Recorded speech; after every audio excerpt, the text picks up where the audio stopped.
What's up, everybody, to another episode of The Dark Truth. I am Johnny Blades, and there goes my co-host. And today we got a champ, and we got GeoShield in the house with Mr. Timu Tinter Chase himself. What's up, fellas? How you doing? What up? What up? What's up, man? Doing good. Yeah, trying to catch back up before I gotta head back out.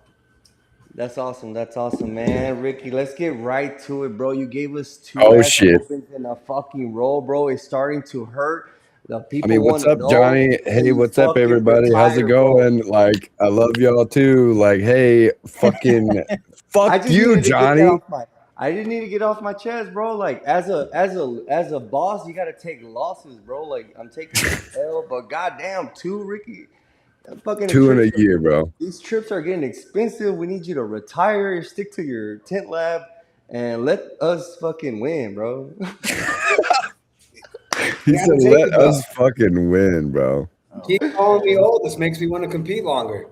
That's right. That's right. And now you have a whole fucking like assassination squad that we saw like almost half of your crew that you brought up made it to the finals, man. How did that make you feel as I'm pretty sure like you showed them the ropes. I'm sure like they came in fresh and you taught them. Yeah, no, they both of them came in not knowing anything about the industry, and that was more exciting than winning. Was seeing them make the finals. Like, Hell yeah, bro. I truthfully would have been happier if either one of those two would have won. Like that was right. Oh no! What do you mean? I can already call myself a champion, but I can't call myself someone who trained a champion. This is true. So that's where. Okay, so that's what I'm going after. I'm trying to get one of my students to beat everybody before I win one, bro. That's my new goal. Bet. Thank you for that, Ricky. I appreciate that. Man, I'm just trying to win one. Win one. Come on. What's up, Chase? WFCT? No, hell no, I ain't going to WFCT. Yeah, I'm already in it, man. And you know what, man? And I'm gonna be honest with you guys. If I don't make the finals, San Antonio, and I've been telling everybody this, right? If I don't make the finals, I think I'm gonna have to just look for a different career, bro. Wow, bro. Wow. This is starting to be embarrassing. I thought you said you had a backup plan, bro. There's no backup plan. There was never a backup plan. I'm just kidding. But no, this honestly like every year, every event, it just makes you like Ricky says, iron sharpens iron. It just makes you go back to the drawing board, go back. It humbles you. it takes you off of that cloud where you thought you were the best installer, and then they're like, nope, you're not, bro. Like Ricky is, and then whoa, what's going on? And On the so dance floor. My bad, dog. My bad. And so, yeah, no, I'm hyped for San Antonio. You know, I miss Reno, so it's just like, and it's right here in Texas, 3 years, so it couldn't work out better. So yeah, I'll be there. Well, we get to see each other again. Y'all have fun with that, man. I've already taken too many trips, and I got to do one in September, so I can't.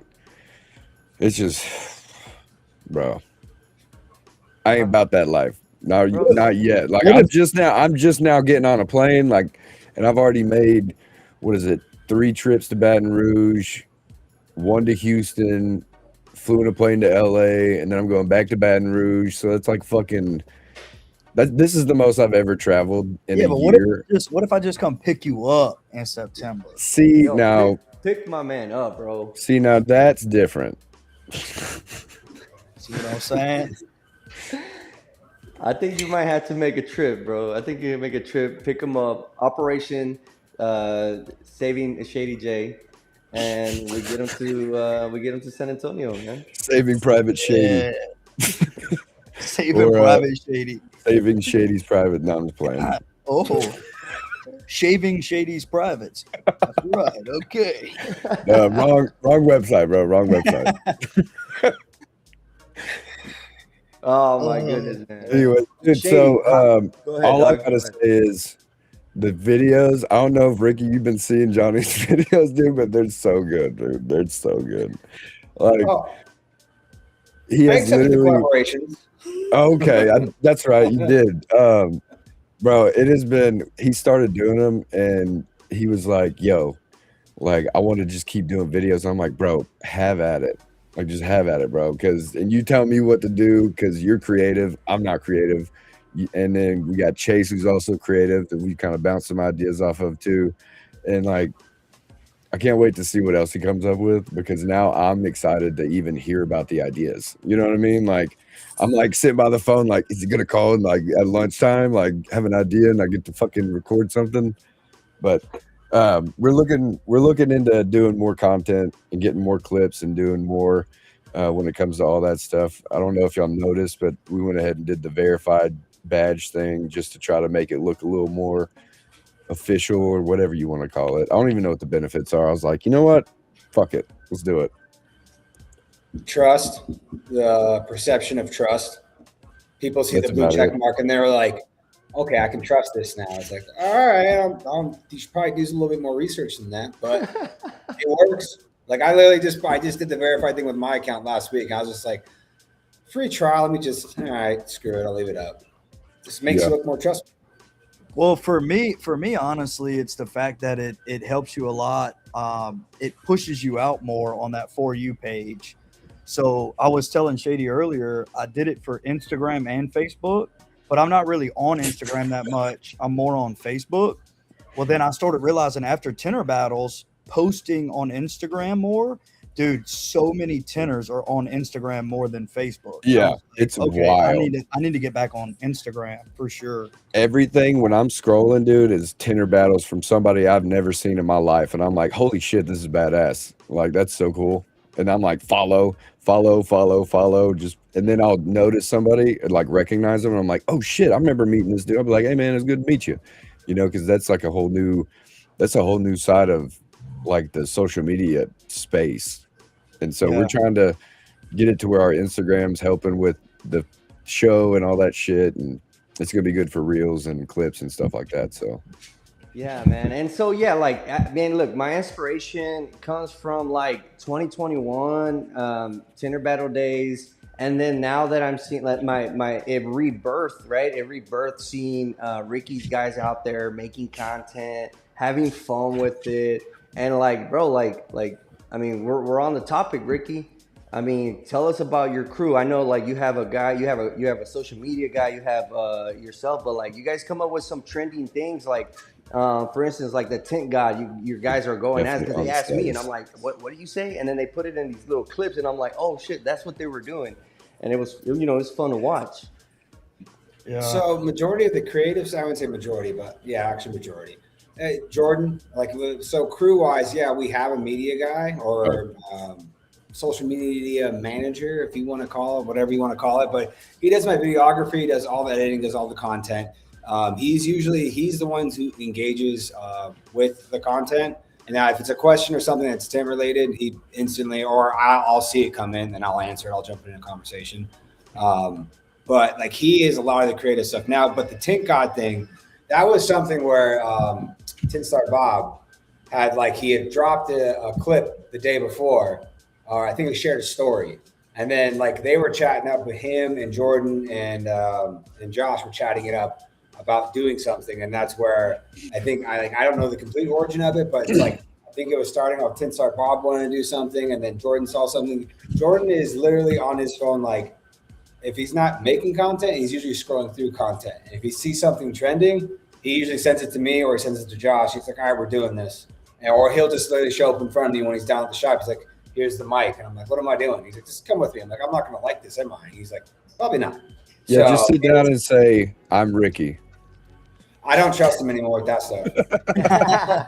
Dude, I'm going to tell you right now, that's probably one of my favorite ones. And then the one where y'all had Sal in the back, that one was fucking hilarious, bro. I watched that one probably like 10 times over and over because Sal's just like looking through the fucking gray, dude. That painted like a beautiful picture that day too, because it's like we drove him there, so everyone saw him get out of our van. Right, when right. I go to compete. I brought that hat with me just because I thought it would be hilarious to compete in his hat with him being the judge. I did not know that they were going to be walking around like that. I was like, this is going to be even better. And then I come out, I put his hat on, so instantly just starting up the conversation, like, "Oh, what's happening here?" But it was, I went back inside before we left, and they shot that entire video when I was in the hotel room grabbing. I think I was grabbing my phone, grabbing something.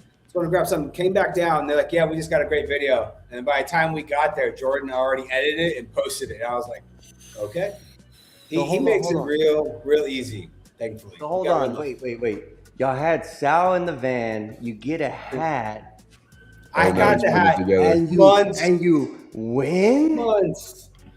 I got that hat from him when I went down to Austin to tint some cars for an account that he helped me with. I saw his hat. His hats are sick. Like, his hats are sick. He's got another patch on it. Yeah. So, I knew it was going to stir shit up. So that's why I wore we're going to stir it up even more, dude. Sal, I already sent you putting gasoline on that shit. Sal, if you're watching, if Sal's watching right now, I sent him the link to join so we can ask him if he wants to join. Johnny, bust out the phone and be like, hey, fool, where you at? And be like, get on the fucking live. Yeah. We're going to ask the man himself. We're going to ask the man himself if this competition was rigged, bro.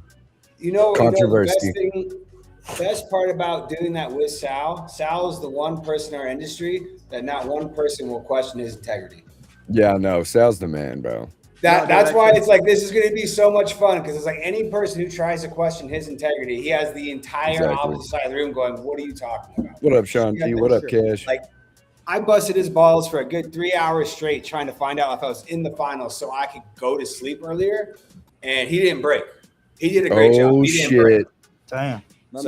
My man, you know how many times I wanted to ask him, like, how did I do? But I know, and plus, you got to have, like, what I call, like, competitor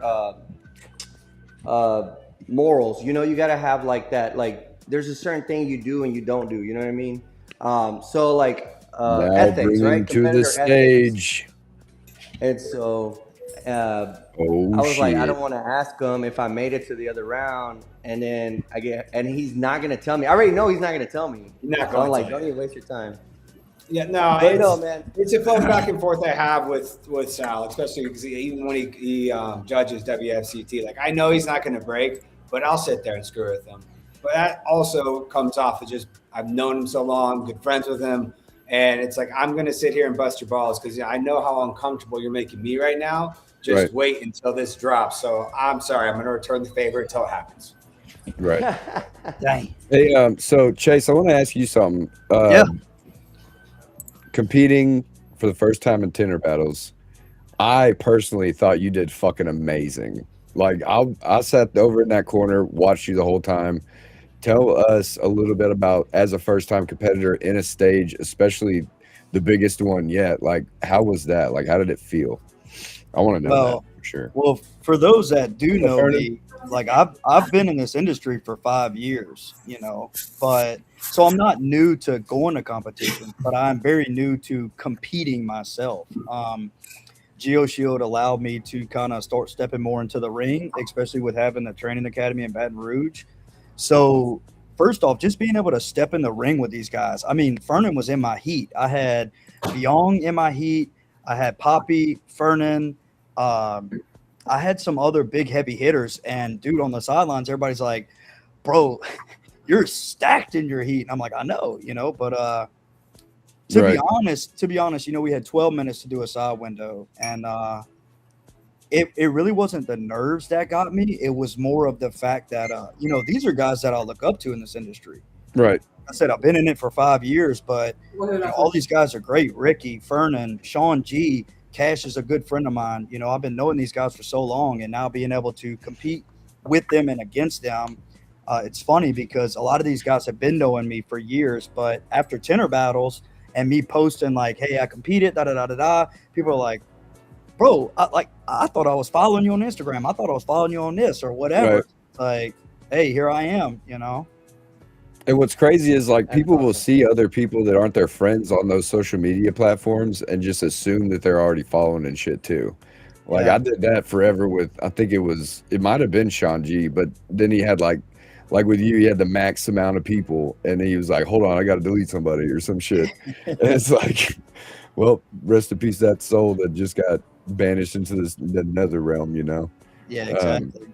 No, but it feels good, because like second time actually competing. The first time was at Film Fest, but I put out a great window. Well, I thought it was great. It peeled on the edge, but other than that, no contamination marks, nothing like that. So I feel really good with the window that I produced in 12 minutes. So I'm going to get my redemption at WFCT next week, and I'm very excited about it. So that's awesome, man. Dude, watching you look like himself, bro. Dude, whenever he was doing his window, he literally looked like he was having no nerves whatsoever. And I was like, for the first time being out there, like at that stage, because it was a pretty big fucking crowd, man, and it was pretty loud in there. Like the footage from the YouTube doesn't give the energy level like very much. It does not seem the same. I'm like, that is not what it was when we were there. But like, you looked calm, and then when your heat gun wasn't hot, I was like, "Bro, turn your heat gun up," which is ironic, but because I saw it blowing air, but it wasn't reacting at all. I was like, "Bro, turn your heat gun on," because it just came out of the box. Yeah, brand new Steinel out the box. Forgot to turn it up. Yeah, hey, it happens. It definitely happens, bro. So the big thing for those that don't know, like all through high school and a little bit of college, I took theater and public speaking. So obviously being in front of the camera all the time and being in front of a bunch of people, it doesn't ever make me nervous. So when I go to things like that, I'm steadily always talking to people, meeting new people, interacting and everything. So I don't really get nervous about stuff like that. Now, what's funny is somebody had asked me, they're like, "How are you going to stay calm?" And usually before I do a performance or something, I like to think of a song and I'll just sing it in my head. Dude, the entire time I was performing, I was just, "I got a pocket full of sunshine. I got a love and I know that it's all mine." Oh, that's a great song, though, dude. And I'm just, that is, I can see it now, dude. Like how you were holding it and the way you cut that top edge. I was like, yeah, dude.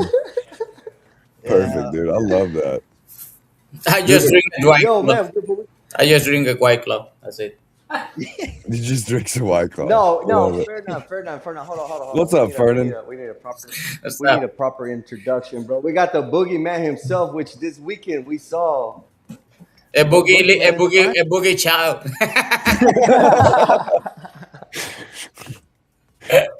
Booger, hey, the booger picker, bro. The fucking.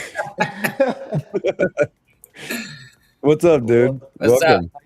How you doing, man? No, I feel good about my performance. I feel like that weekend I didn't have, that every competition you need that 0.1% of luck.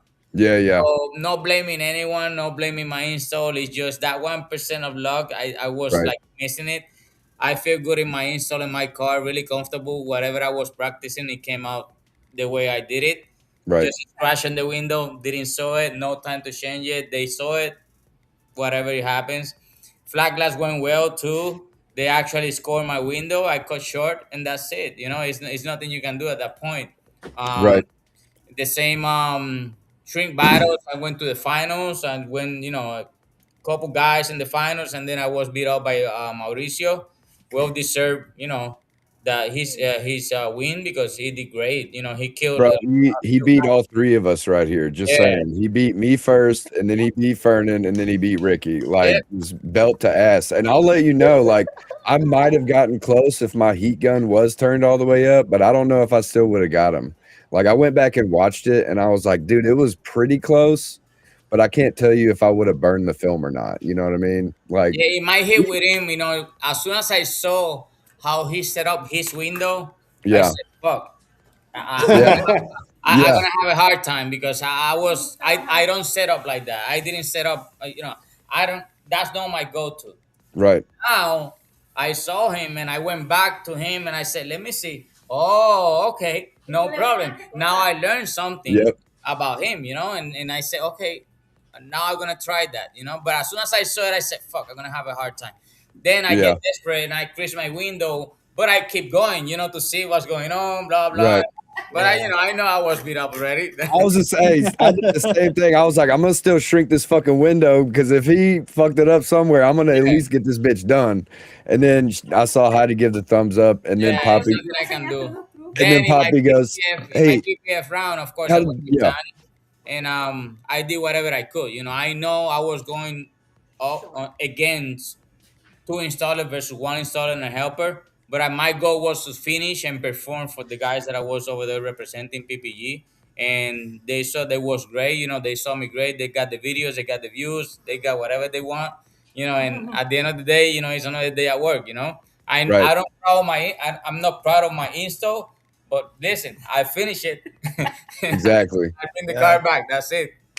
I That's all think that that's what matters, I think man. that's what I'm most proud about too is there's a lot of people and not gonna lie, I was one of them. I used to watch these competitions and be like, man, 12 minutes, that's a long time. But once you get in there, Oh yeah, you're like, hey, where's my red dot? Where's my squeegee? Where's Yeah. my heat gun? Where's anything? yep. And I want to say thank you to Fernan because he gave me some advice on my one window install before. I think it was the night before at the dinner. Yeah. He was like, "Okay, tell me how you do it." I told him. He goes, "Okay, do it this way instead and try that." So I literally, the first thing I did when I got to the event center was I walked over to a Tesla and I did it the way that he had said to do it. And I was like, "Okay, now I know how to do it that way." Because when he explained it, I understood it, but I had to feel it. And I did it one time and I went, okay, cool. I know how this is going to go now. Yeah. And so whenever I fucked up my first pattern, bro, I was so mad. I was like, oh shit. And then I pulled one too short and I said, oh shit. And I fucking chucked that one piece, dude, and fucking slapped that last window on. I was like, okay, I've still got time. Get this shit done. I was happy with my window. Sean G was on my car and it seemed, I wasn't sure, but it seemed like my window had gotten judged, which for me is a huge accomplishment because I was like, fuck it, I'm gonna go against somebody good. And so I walked up to Sean before the event and I was like, hey man, anybody challenge you? He was like, no. And I was like, you want to go? And he was like, fuck it, let's do it. And I was like, all right, let's do it, man. And then I was like, I walked away. I was like, I can't believe I just fucking challenged Sean G to a 1v1 in window tinting, And then when they said he was done, and I'm like, I'm like cutting my pattern. I look over and I'm like, fuck. I was like, that's not good. He's quick. Yeah, dude, he's fast, bro. And I was hitting. And then also, like, when the homies were chanting and shit, I look over and Sean G's fucking shady. And I'm like, man. And then even in these videos that are coming out of Sean, like, yelling, he's saying shady. Like, I think that shit is, and that just is a testament to, like, the industry as a whole, in my opinion. Because even when we're fighting against each other, we still are cheering for each other inside. You know what I mean? For sure, and, like, for sure. I kept telling Fernan, I was like, man, me and you, heat shrink, man, I hope we're in the same fucking, we're the first ones up and all this shit.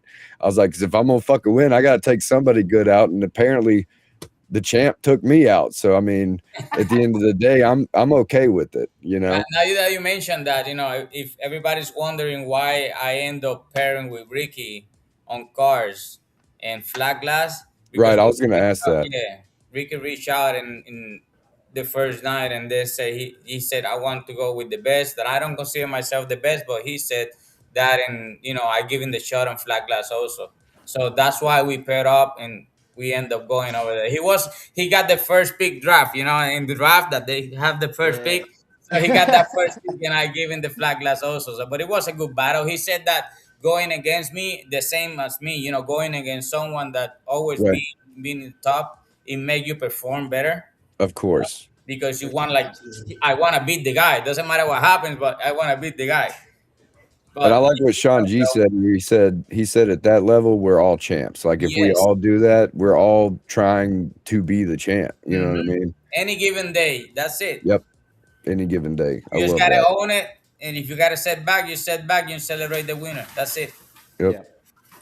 So the way Yeah, I see no, I Tinter had to. Battles is like two ways to win Tinter Battles. Like you can actually physically win the belt, or you could bring your showman and create a show for the crowd. I mean, Jesus, if you have you guys paid attention on like how Oh, the Mother way the Marion. place was lit up that you can compare like a really good camera and your regular phone camera and they almost look identical quality. Like, man, I'm telling you, man, hats off to Carlos and the team for Bro, having it that was vision. extravagant. It was The so show was sick. awesome. Show was Yeah. awesome. And like I Yeah, was saying no, earlier, like the sound quality from the videos on YouTube does not match the energy of that fucking building. Like No. No. I watched it back and I was like, bro, it seems like it's boring, but I remember it being electric, dude. Like fucking basically your whole body is being shooken by the energy in that building. And I you're would just say like, how something the about fuck? the production. I told him in Houston, and he missed it this time again. So I think the cars has to have like a big number on the hood. There were numbers on Every them. every time he's walking to someone, he have to say, "Here we are in the car number 3 with Fernando Sainz on the driver's side." So Right. that camera just go there, and He then had numbers on I'm here in the cones. car number 6, Shady J on the passenger side, and that Yeah. camera moved there. You Well, know? he did have cones on top of the cars Yeah, with but numbers it's on not them. enough. It's not like NBA that the cameragraphers know who's Right, who's right. who. You know? Exactly. So I agree. in one time, Roger. I knew the cash that was me because I got my red shirt, and everybody was commenting like Saints, Saints, Saints. And one time he mentioned Saints, the camera went exactly to the red shirt right there, and Right. I catch it like that. They actually familiarized with me, and they catch me right away. But in other ones, they was like Shady J now working, and they was in my face, and then Yeah. in the other face, and it's like kind of lost. Right. That's the only thing I would say, because That's the same. whoever don't know is missing. Right. I agree. he That would almost be the needs only someone. production change. Yeah, it's almost like he needs someone though that actually knows actually the entire lineup. Because my wife kind of said the same thing. She said it was good, but she's like a lot of times he was talking about something, but that's not what it was showing on the screen at the Yeah. time. Which I mean, that's a lot to do all at once, especially with everything they got going on. So but I do see it's getting better. If they had Yeah. one person that would, like you are saying, just sit with a microphone and be like, car 2, camera 1, or like car 3, camera 4, like literally just a camera only person. That's all they worry about is just telling the cameras where to go. I don't know if that was an internal thing with the videographer, like the whole production company that came or not, but either way, like it's besides the production, like being there when you look up on the screen and see shit. I thought that was dope. Like being able to watch from afar and look up there and see somebody working, that's cool. Like you don't see that at very many events, if any, except for Tinter Battles, in my opinion, so far. Like that could be a thing for everything else in the future or whatever. But then also y'all know the commentary. It's always the best. Like it's always just so good, and it's funny at times, and they mess up just like everybody else does, and I like it because they just keep rolling, and introducing Jared into it with his commentary, taking fucking Carly's job, bro. Like I know, What bro. the fuck, My man? man Carly was just standing there. I was mad, bro. I was like, hold on. Listen, you know how he can fix that of a camera? Just give the camera to Marcos Casola. Yeah, dude, That's just right. make That's Marco right. do all that shit, dude. He's Dude, good with Give that the Marco. shit. camera to that guy, and whatever name he mentioned, Ricky Mito, he's gonna be right there on his face. Oh yeah. He I really think he would. enjoys being down there with the phone, like because he gets the uptight shot. So Bro, They he gotta gets connect that in. phone with the system. Like- I don't know. He Well, said, like- lick the phone. Yeah, Well, connect Haas, that I mean- phone. I don't know, Wi-Fi, something. Giving the fit. Hey, airdrop that motherfucker to Yeah. YouTube, bro. Airdrop it to YouTube, bro. I don't know. Oh, Well, man. Hello, it looks like though Haas HDMI might take cable. advantage I of don't that, know. Do though. He something. said a long ass HDMI cable. Bro, just Marco's like, he's got a reel, like Yeah, a reel of cord. He's just, Like a he got the retractable. shots. He's the one that got the shots. dude, Honestly, Marco gets up in your shit, dude. Yeah. Like he's like, hey man, tell me about the battles, bro. Oh, beyond that, he gets up behind you and he's like, "No, you got this," and like he's like sitting there, like just You can, like- just gently encouraging you, like, "No, you're good, just keep going, you're good." You can just Like, feel when the I was gentle shrinking, He's like, breeze. "Just go, keep going, Yeah. you're good, keep going." I'm just like, Hey, you need just this. You whispering need this. Yeah, bro, and you can just like smell his cologne coming over your shoulder. You're like, is Marco filming me right now? Like, what the I smell Sex Panther in the background. I don't know what's going on. I see you looking for the blade. Take the blade. I'm seeing you looking for it. That's so funny. No, and Yeah, look, man, Marco's I like wanna say helping something. people. He's grabbing back glass tools. He's like, here's your bulldozer. Fucking Bro. And Dude, then, it's and then for a I shot. want to say something. He had his son, so he's teaching his son the ropes, Oh, bro. Yeah. Even him, like, bro, he's like, this could be a Cazzola. What is it? Is it Corzola? His last name? No, he Cazzola? was with two phones. Like, Yeah. Oh, you can do that. oh fuck. I love it. I love it though, because it just shows the passion of that side of it too, though, right? Like the wanting to capture the moments that nobody else will, the willingness to put themselves in that position to get something iconic, like the Fernan human backpack. Whenever y'all did that in Houston, like all of that stuff adds to our value too, in my opinion. So like doing those things, it might seem silly and it kind of does get in our way, but at the same time, like it's no different than having a coworker that's in your fucking way.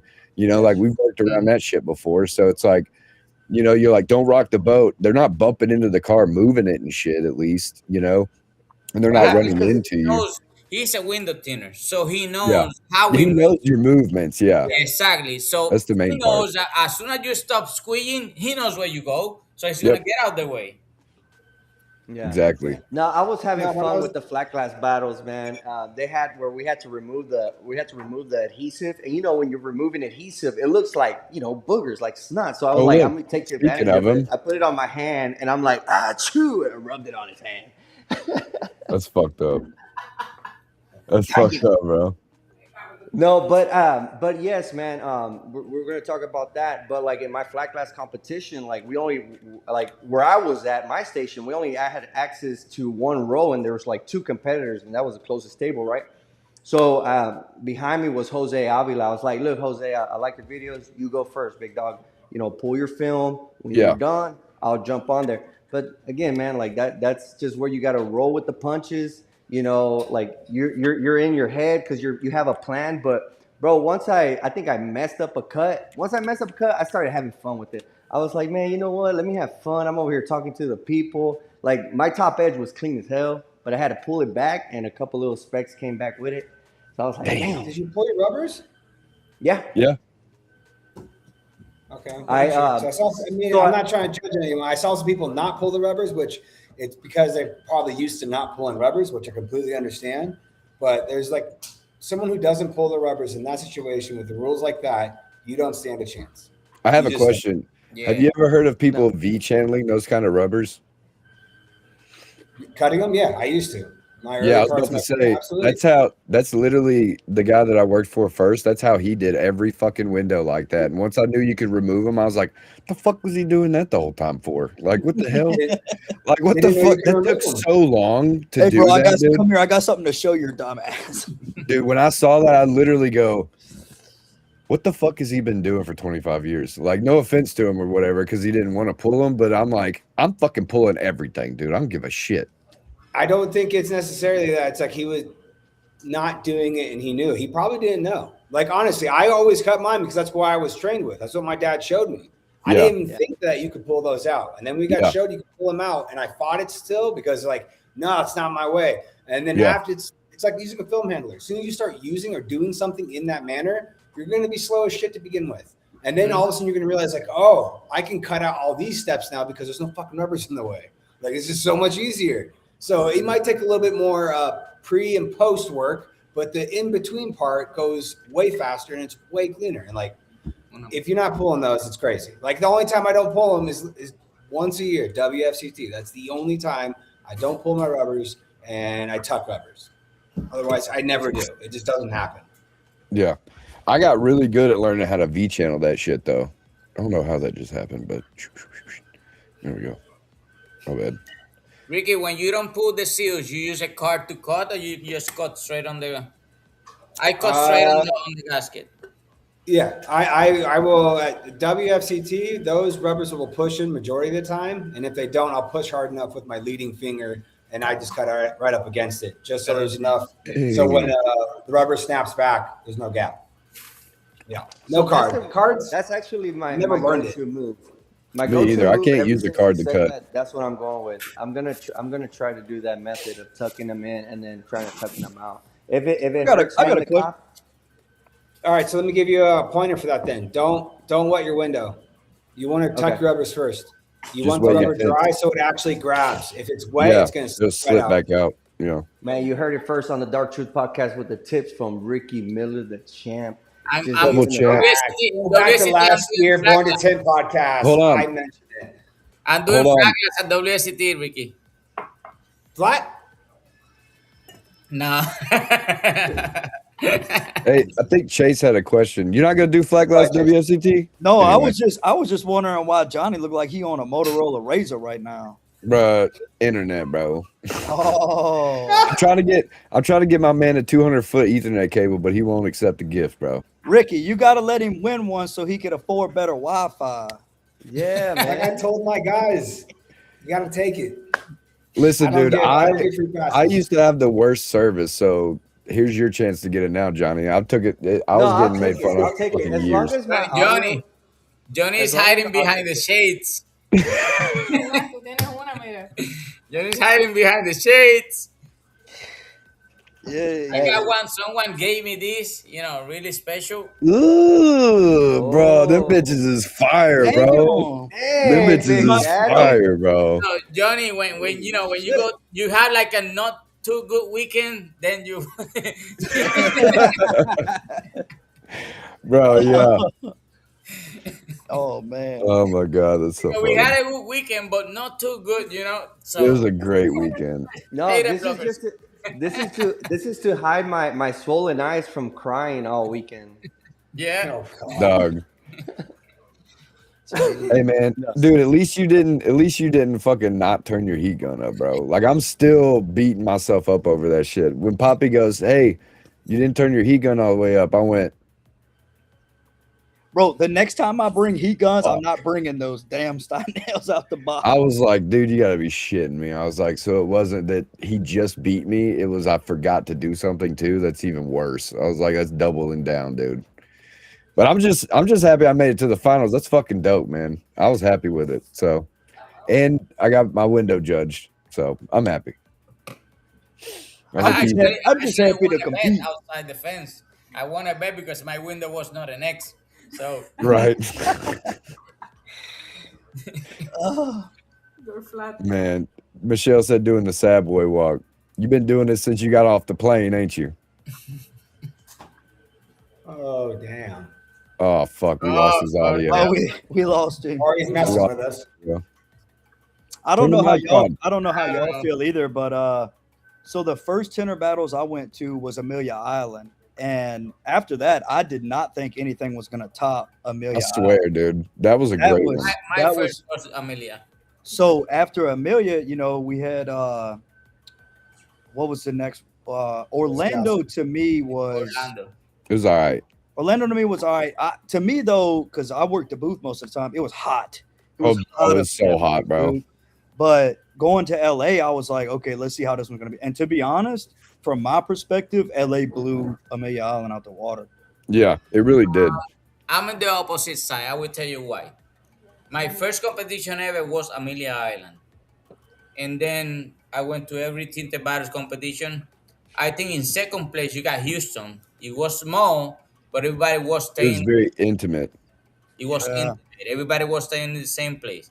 Yeah. So this one was bigger in production and looks better, more people, more engagement. But as soon as you get out, you finish, you jump in your car, you go to a hotel. It's like, okay, now what? You have to take your tools, put it in your car, go to the hotel, and then you go to the lobby. Probably nobody there. I don't know. It's that kind of thing that you have to jump in a car and leave, and then come back the next day with the tools. It's kind of like $23 Uber every ride.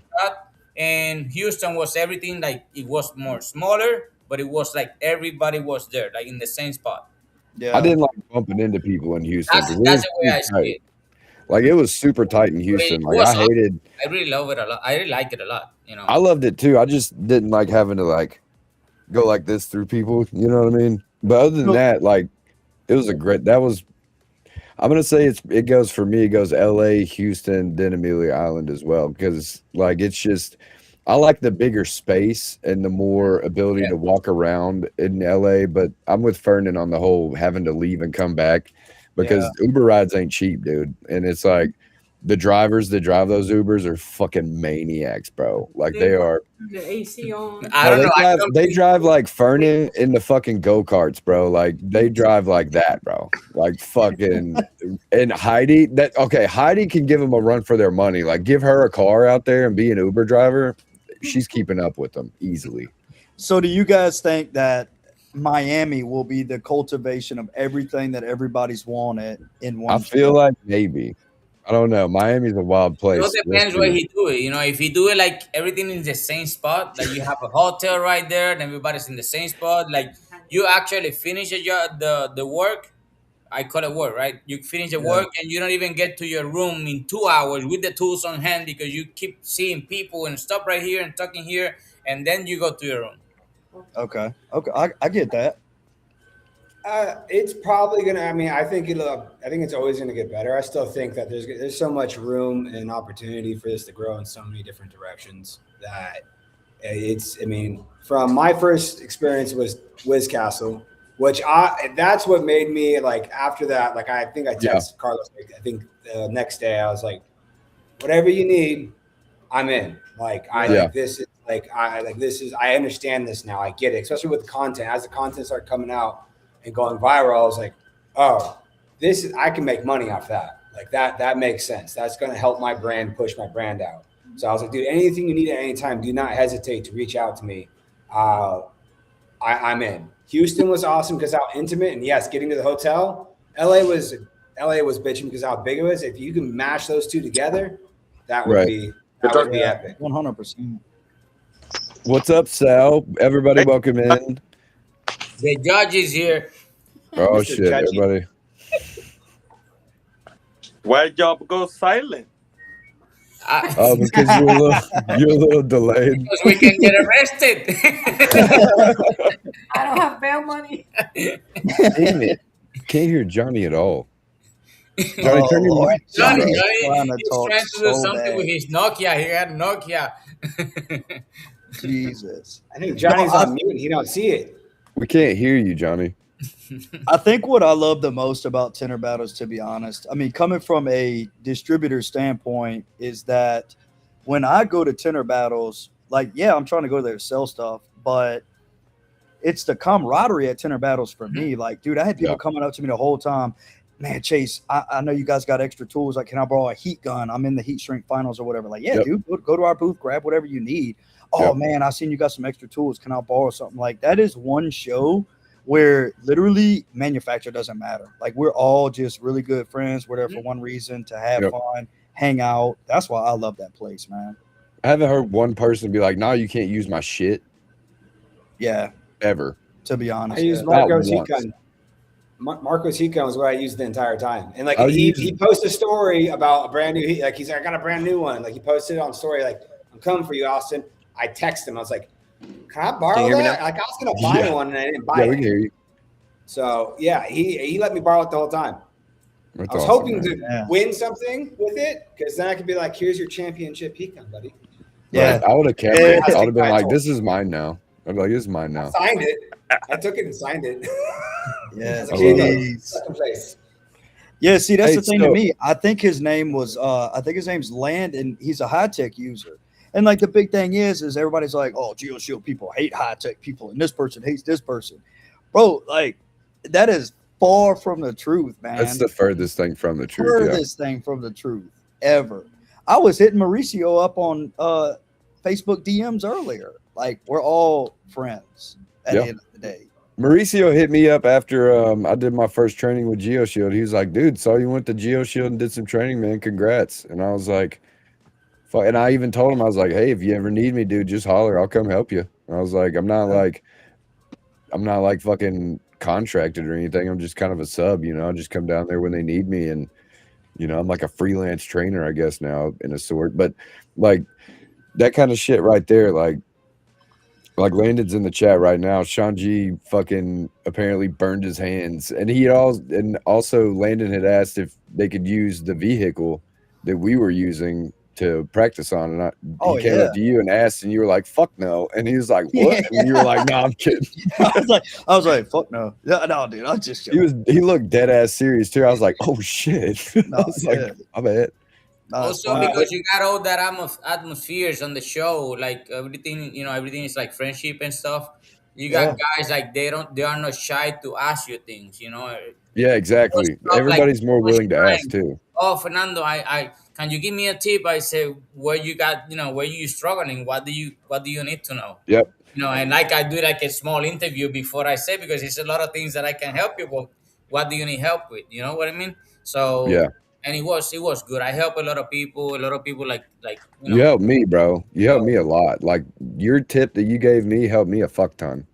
I give you some tips, and then I said I was gonna give you everything. I said if I give you everything at the same time, he's gonna fuck up. So he gave me sections. Yes, like he gave me sections of advice over the week. How it went? Oh, it went awesome. Okay, so next time you do this.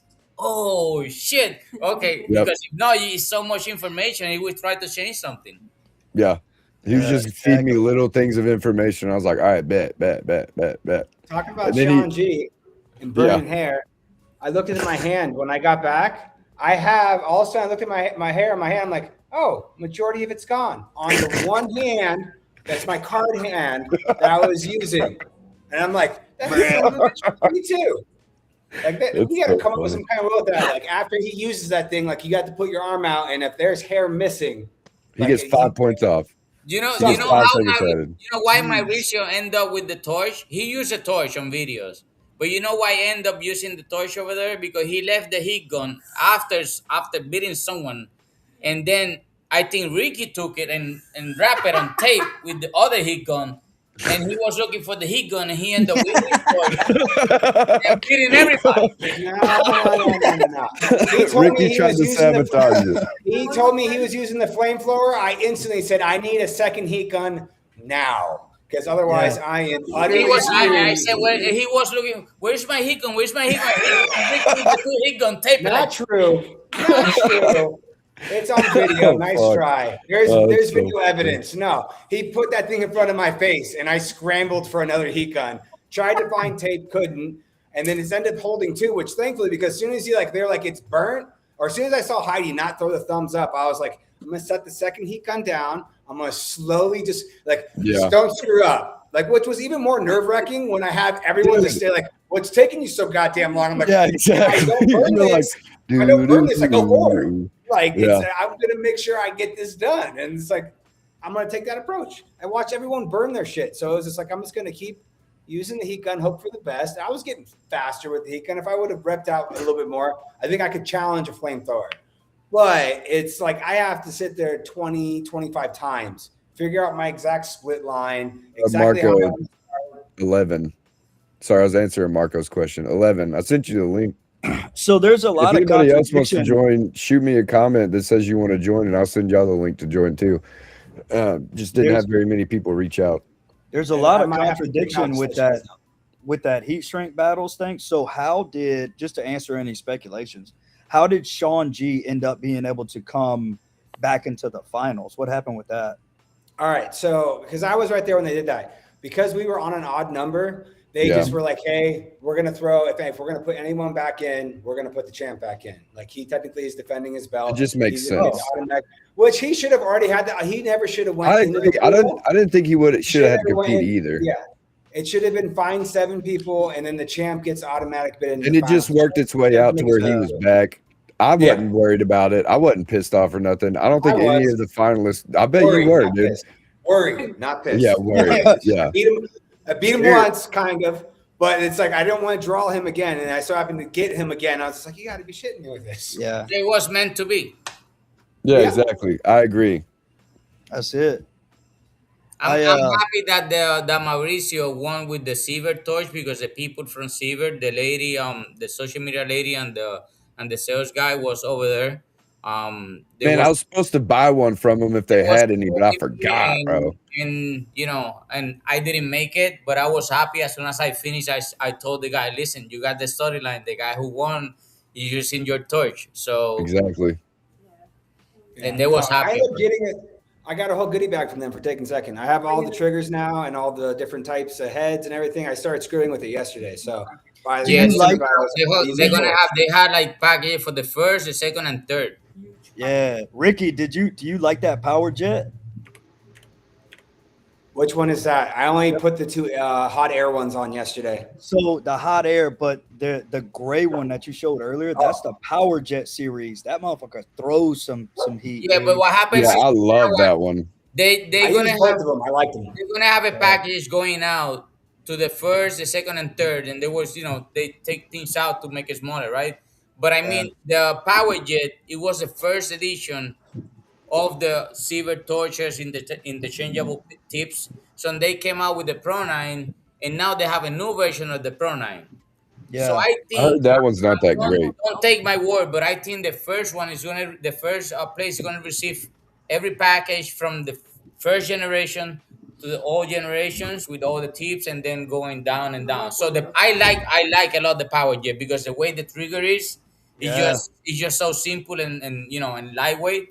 But it's already discontinued, so they don't sell it no more. They only have whatever they have in That's stock. the one I fucking lost, bro. Yeah. Hey, that's why I'm glad I got 3 of them. You want me to send you one? I'll send you one, bro.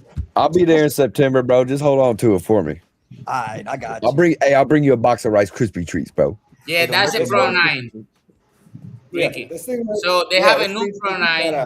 They have a different tip. The standard tip is involved in some type of cooling thing or something. Yeah, you had the other one, Ricky. That's the one I like. Let me see your other. Yes, Yeah, that's that one the is a power power jet. jet. That's the bad one right there. That's the first generation of them. Yeah. We're just over here playing with torches and shit. What's up, Sal? What's good, bro? Hey, man. What y'all doing? No, just chopping it up, bro. Let's hear from the judge, man. Let's hear about how Ricky captured you. He wore your hat. Y'all showed up together. He ends up winning. All that shit. That's man. all it took, Sal. Right All before it you took do was a bro. ride, brother. I could have gave you a ride. Right before you do that, Sal, though, I'm gonna dip out, guys. I gotta take off. right, Thanks for having me Oh, on. now you're leaving. Now he's leaving Gotta go hop on too. my Yeah, car. very I'll hop on convenient. my car. All Now right, you're all leaving. right. Yeah, And now you're very scared because Sal is gonna convenient. jump, I'm right? questioning your integrity, Sal. Tell them all to kiss your ass. Tell every single one of them to kiss your ass. They're questioning your integrity right now. What was that, Ricky? Never have. Oh, Yeah, he gone. I'm just kidding. I'm just kidding. Oh, look, he's back. Oh, he left. We're just busting balls, so. What up, Ricky knows Sean? that. Yo. That's the man right there. Tell us, Sal, how hard was this judge? I want to know how hard your the job judging this was for weekend? sure. Well, it's ultra difficult because they're asking for a lot in a really short time, and you can't speed through one and not speed through the other. You know what I'm saying? You can't give a lot of attention to one and then give less attention to another. Yeah. So I tried to make it where you use the same amount of time for everybody and make sure that nobody gets cut short and that you don't rush through anybody, that everybody gets the same amount of time and that no one person got extra, that you're extra hard on. You know what I'm saying? Try to be equal through the board and making sure that everybody gets fair judgment the way I would want it if I was competing. That's kind of how I take it. Hey, Sal, I have a question. What heat in the flat glass competition was the toughest one to judge that you could remember? I would say I'm not sure if I would say the second or third. The second or third, there was a frame that had two windows that were both unsellable, like not realistically sellable if we were trying to sell it, and then there was another frame that had windows that were really nice. So we had to kind of make a decision to cut two people on the same frame and not do elimination there, and to not cut two on this other frame. You know what I'm saying? So that was the harder one. So what was wrong? The frames are messed up? No, nothing was wrong. You had two competitors on the same frame, and it was supposed to be eliminations, but they both laid a window that wasn't realistically, you couldn't sell to somebody. You know what I'm So saying? it ended up being a double elimination. Gotcha. Yes, they both were not good enough, while another frame had two windows that were awesome. So which makes sense, yeah. Couldn't eliminate one, and we had to score both. And basically, the scores, the highest 8 are the ones that win. Gotcha. I think our frame was one of those cases. Yes. Yes, you and Ricky both got a score because they were both good and they both got their judging. But another frame on yours, we cut them both. And Damn. Double X. And for instance, we had one that. Go ahead. Sorry. But did the elimination make it easier for the judging? Definitely. If you had one guy clearly better than the other, then you only have to do one score, and the other one that got an X doesn't take any judging time at all. I'll be right back. Okay. Yeah, because I was really wondering that. I was like, as a person that that competes, I was like, this makes it easy for the judge just to be like, okay, well, you look at both of them. If you see like a finger, or like, what were you looking for? And let's break the myth right now. Do all those little circles are those like deduction, or is this just something that you guys kind of like circle to be like, hey, be on the lookout for this. What do you think? Or tell me your judging process, so we know, and we can elevate the game a little bit more. Every circle is anything that deviates your installation from absolute perfection, which is unrealistic, right? And I circle the stupidest things that if a customer was pointing out to you, you would tell them to buzz off. Unrealistic, right? But I have to find as many flaws from perfection as possible from everybody. And I know where y'all like to hide them. So I can kind of decipher, and I can take some angles, the stuff that's ridiculous, right? You wouldn't tolerate a customer on one knee looking up at the sky with a light. But here it's like, hey, that's a speck. Is it a scratch? Is it glue? Some of y'all left glue. Some of y'all, you know what I mean?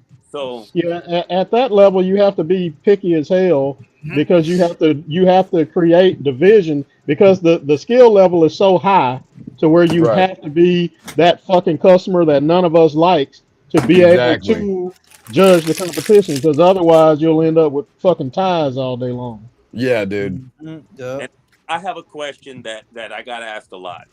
If you tinted your window amazingly, but you didn't put your seals back in, did you finish? No. If you take it off, you didn't put it back, you don't finish.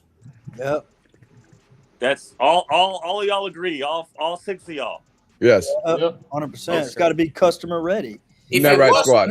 listen, it's two scenarios. If it was off and you tint it, it was off. I don't have to do it. But if Exactly. you I take agree it with that off, too. you have to put it back.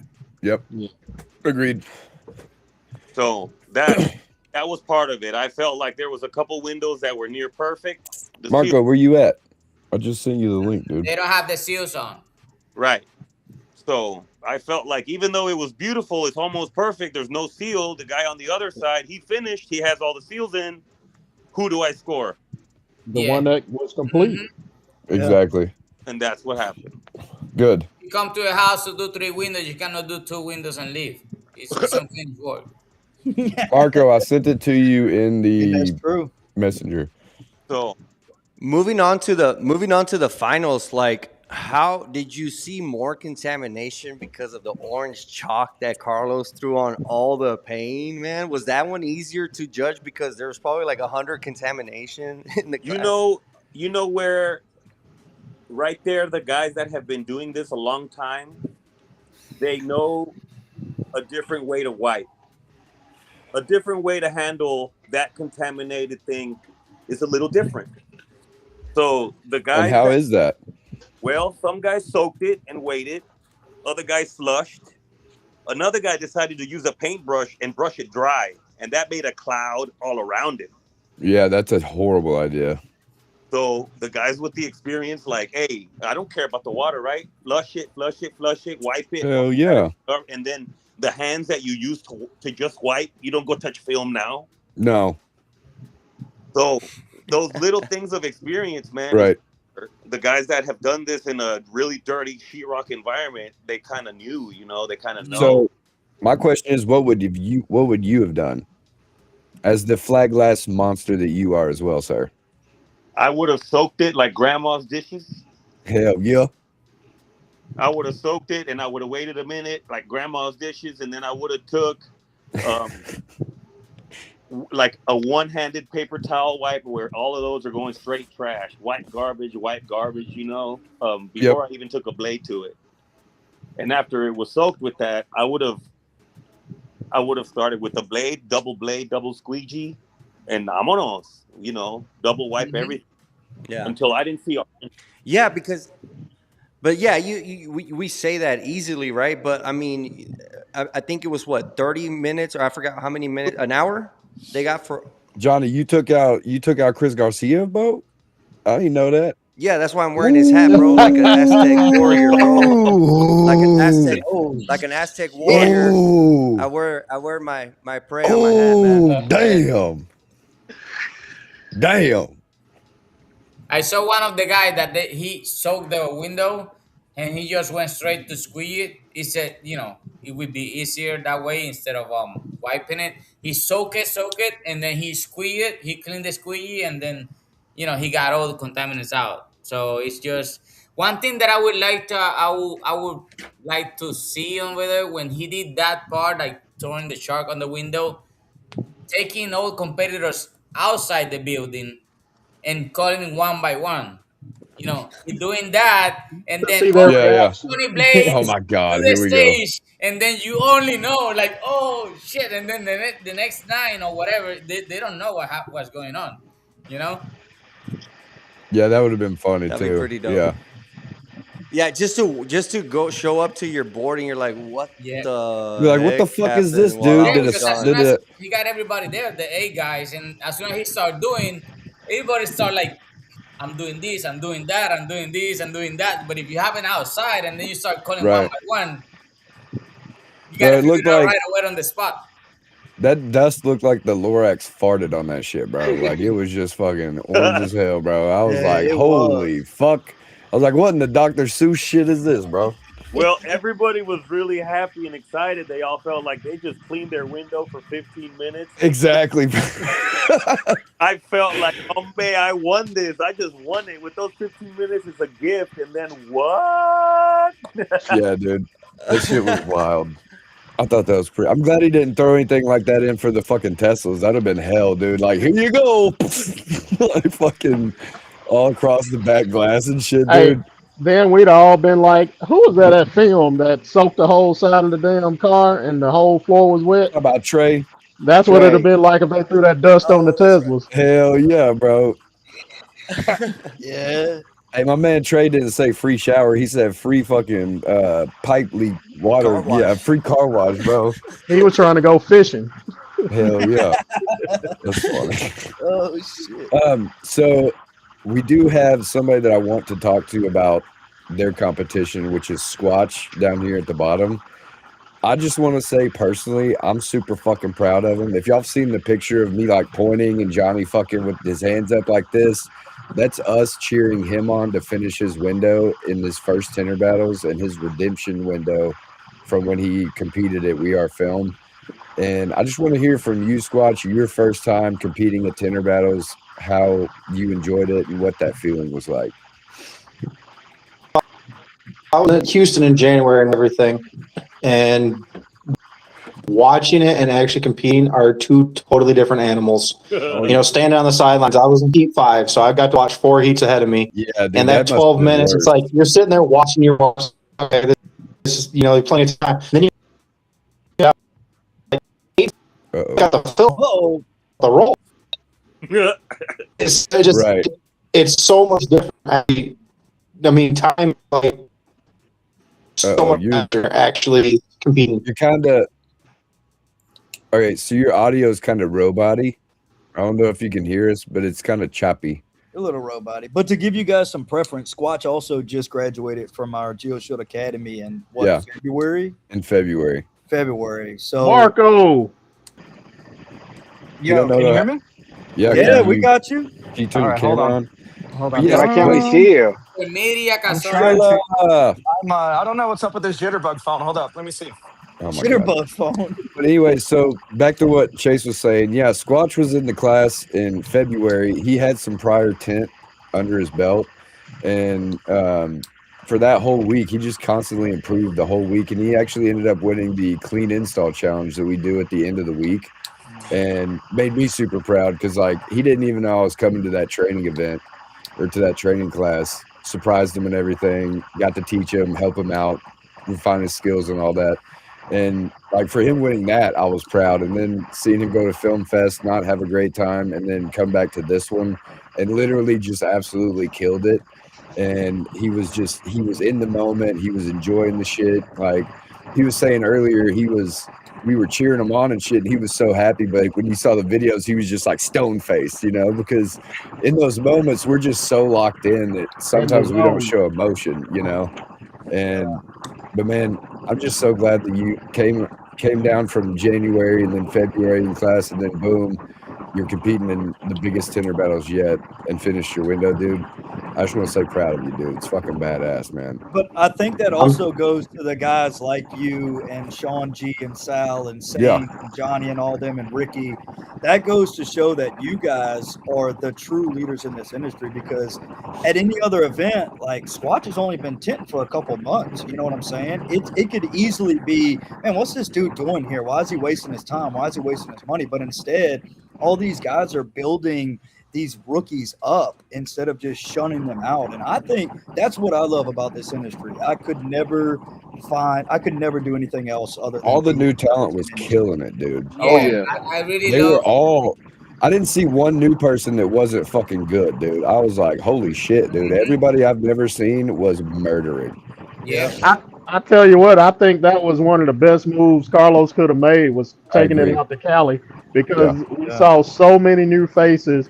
And I mean, it wasn't just faces; it was big ass talent, and that was just one amazing thing about it for me. Yeah. For sure, man. And you know, Cali opened up the door for the Cali residents, and we saw the talent.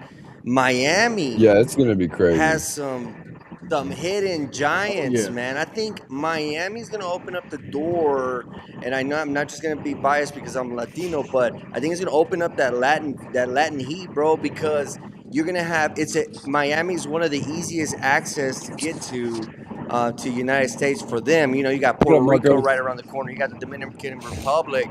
You have Colombia. That's one of the easiest routes to get to United States. So, man, I'm telling you, man, be on the lookout. We're gonna see some warriors come Bro, it out sounds of like that Ricky's place, in a man. fucking And plane right now, bro. I'm gonna mute his ass. That's Ricky's Rick- in a Boeing 747 right now. Dog, it sounds like when I was trying to take off, bro. Oh, by the way, I just seen Roberta comment. Marco and Roberta, bro, y'all got the comment section on GeoShield Window Films Instagram going crazy right We got now. you. We got you, baby boy. Y'all need to What chill happened? out. What Dude, happened? Somebody is like it's calling pretty her out. easy. Like they'll if you come in with some crazy energy, I'm gonna match it, and then they'll come back as a victim. Like, why are you talking Always, to me like dude. that? That's All the every time. dude. That's It's every very easy. hater. All That's the every time. hater ever, bro. That's What why they don't every hater understand ever. is that when people comment negatively, it pushes the video out. So Yeah. I welcome it. Like, I'm used to it. It doesn't. I That's don't really why care. you have to wear the hater blockers. Hey, The hater blockers. Hater hey, navigator. Hater navigator. I I'm love it, legally blind, so I just dude. Same. I got context. I love that. I love I'm just that. wearing contacts. So I Hey, can just send them on my way. I'll burn them. Hey, yeah, watch your wrist, bro. Watch your wrist with Sean G around, bro. Shit. yo, we're gonna start Dude. tagging. We're gonna be tagging Sean G on the window 313 group. Just tag. Next Sean time G. I'm in the heat shrink if I go against Sean G, bro, I'm just gonna wear 2 wrap gloves and be like, all right, I think I'm gonna be all right. Yeah, exactly. double up. Yeah, 2 pairs, bro. 2 pairs. And some Hey, fucking Marcos, sir. now that we have wristbands and Yes, you sir. on shit. here, Yes, sir. bro. Yes, sir. I love your poker Now glasses, that we have you on Johnny. here, God, dog. Oh, he's I think hiding we're behind gonna. I those think we're gonna. shades. He's been crying too I'm long. telling you, it's from all the. Now Oh that's shit. Johnny Oh shaking shit.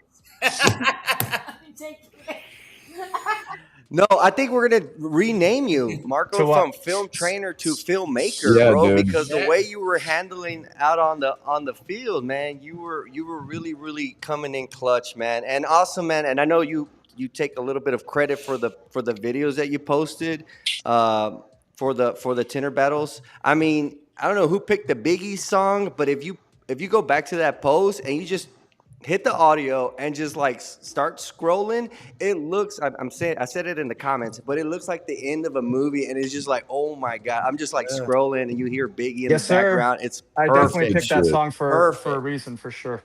It was Michael, badass, we man. already Nice. voted Yeah. already. Before you came in, we already voted that next time you have to have the phone sync with, I don't know, AirDrop, Wi-Fi, I don't know, long ass HDMI Bluetooth. cable, camera You're on gonna be hand. the live feed. You Yes. gotta have the camera on hand when Carlos is talking about someone, so everybody Yeah. knows, like, is this guy when he Or just give him one of those fucking mics that talks to the production team, and as he's walking around, he'd be like, "Car 4, passenger side," and then You they'll know just what? switch to it. We definitely tried that. It just wasn't working out. So whatever, this is how the camera works. So wherever the commentary is, that's where I go. So that's why you see me running around like a madman. That's why we need you to have a Yeah, live but that's camera. why we need you with the camera on hand. Oh, I got you. We So like need a all the separate, other a separate cameras. camera. When he was talking Yes, about dude, someone, completely the camera separate. was on the other guy. Yeah. Yeah, I Marco, got you need some super battery smart Fucking- glasses to where they're on Something. live feed the whole Dude, time. We I was, talked about it earlier. after every set, like, so after every segment, so like when flat glass stopped, I had to go and charge the phone Yep. because it was overheating. It was getting hot, so I had to charge it. You Bro, have So to I buy definitely like 3 in my phones, bro. set You in my were making it satchel nervous. in my satchel I had like I had 4 phones just in case. That's So I was crazy. waiting. Oh yeah, I had Hey, my man I had a doubled total up of 4 Kevin phones. Gates. I had I That's had 2 it. We sets of gotta call Apple. microphones. We need a sponsorship. Come on, Apple, where y'all at, man? Tag him in the Hey, comments. you're right. Hey, Come you're on. definitely right. Yeah, for We sure. need a sponsorship. I mean, with all the views in the past 5 months, it's definitely over 250 million views just from the iPhone. So That's fucking it's crazy. Yeah, start dude. tagging Apple on all of them to bring Yeah, I'll in start that. tagging Apple on everything that y'all are watching on right now. I agree. Yeah. I agree. I mean, they're making full blown movies with Apple It's phones. true. Bro. Yes. Like, Yes, it's crazy. yes, they are. No, but I was And telling also somebody like Marco ESPN, is bro. crazy because like 1 second you would see Marco behind like the trainer cars. Next thing you know, you look up and Marco's in the shit with everybody else, and it's like, Oh yeah. I was trying not like, especially for sure on the second day. During the breaks, I was using my other phone while the other one charged because I wanted to get content of outside of the arena, you know, because I definitely felt on day one I missed out a bunch. So I did my best, man. But No, right this now was it's this no was Marco. this was a different challenge. Right now it's no big Marco. props. It's Marcos. Now he's like the Gremlins, and now he got his little guy Yeah. running around Hold with. on. I got something for you. Hold on. Let's see it. Pull it up. Oh, my phone died. Weird. Oh, damn, bro. I'll You put it. fucked Hold up. on. Back up. Hold on. Put it on the charger, bro. You ain't got it all on the cloud, bro. It is. I Bro, definitely do. how much you pay for the cloud, man? With I all have the pictures that you fucking I take? have a How much two are you millions. I paying have a a month? 2 terabyte cloud. Yeah, damn. I had to. Me Dang, too. It's full already. I definitely It's already had to. full. They wouldn't sell me any more cloud because you bought all that shit, Marco. I Hell know. yeah, bro. Hey, he got all the clouds, bro. Like, Yo, Steve Jobs is up there in the Bro, cloud just getting Marco, upset, hitting the Listen, air. Why is all of a Marco sudden taking I out got my Marco got a whole my data 1 center for terabyte all of a himself. sudden says you are running out of storage. I say why? serious? I can't find the meme, but when I find it, I'll send it. It'll do be it. funny. Put it in the group. Yeah. Post it in the group. No, but Dude, it was awesome to see the California. Like I was telling Carlos, I was like, you don't understand the level of installers in California. dude, They they're just so operate. They good. operate at a different level. They're just different. And They were all I think the so whole good. world definitely noticed that. You know, they're I'm a very happy complete for different. them because they was bragging about Yeah. California is coming to kick ass, and And they did not disappoint. That's it. Yeah. So They now they definitely can did. say we got the thing. You know, it's ours. Yeah. And That's right. kudos to That's them, right. man, We're gonna because give it to them. all them motherfuckers showed out, dude. I didn't And like we were and now saying you guys earlier. see why they call it the Cali roll because they're very territorial. Right. Makes sense. You know. You know Makes what? sense. I will call it that from now on, just because of this Tinter I Battles. agree. We should start. Yes, sir. Now the Cali roll is forever not going to be called the reverse roll anymore. That's what y'all won with Tinter Battles. Is that we're just going to call it the Cali roll now. Yep. We're gonna call it, yeah. So being a part of the media, Marco, what is something doing that you want to capture for the audience that doesn't see what we do as opposed to like what we want to see? You know what I'm saying? Like, do you look for shots that we want to see, or do you want to see are you trying to get something that like your everyday person that just scrolling by sees, they're like, what the fuck is this? You know? My objective for recording is to make it look interesting if somebody's watching it on mute. They're like, what is that? I So don't that's watch why a lot of that's- shit on sound too. Yeah, see? So that's why you see me like I'll go like this, and then like if they're rolling something up, I'll go up high. So it's just a different angle. It's just unique. I try different things. Yeah, we were Especially talking. the PPF division was definitely that was interesting to film.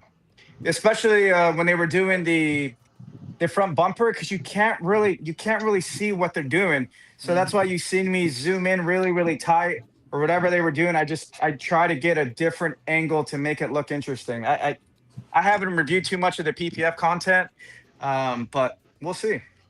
That's what we were talking earlier about how good you are, you know, with knowing Tinter's movements and Black Guy's movements. Like you never get in anyone's way. Like you could just be right here on somebody as they're squeegeeing, and you're like, hey, I'm right Just here, let it happen. just keep going. Yeah. Just let it happen. No, like I stay real tight in the pocket, man. I know I definitely push the barriers. I know how close I can get. I know I ran into one person that was PJ. I ran into him just a little bit on. I think when he was prepping, I ran into he ran into my elbow a little bit, or so, I don't recall, but I definitely remember bumping into him. But it was no big deal. I love it. It's interesting, Pete says. But yeah, that's the difference with someone from the industry that knows what they're filming and someone that doesn't know. Right. So like I can track 100%. really quick what the next move is. Yeah. Especially being a trainer. for Like sure, being man. a trainer, you automatically know. Like you're like, okay, next step is this. I'm gonna get the fuck over here. He's gonna be doing this, so I can get this angle on that. You know, stuff like that. Being down there, getting all that footage. Just can you give us an idea of like what it the energy in that room felt like compared to previous Tinter battles that you've been a part of? This one felt more intense. Like everyone Like seemed skill wise, or like skill wise and intention. I could see that these guys were really, really trying hard. Like you could tell, dude, everybody was dripping sweat. Like, yeah, and there was AC in there, it and was you pretty could tell. cool. Yeah. Yeah. And you could see like Danny Munoz had his card. A lot of guys had their service cards. You didn't see that I didn't see that in Houston. Right. You know, there was a little these more guys- room. Well, There's a little more room They were too, home. though. They didn't have to get on You a know, plane. believe it or not, when me and Carlos first toured that movie studio, when we walked in, we were like, how the hell are we gonna fill this place up?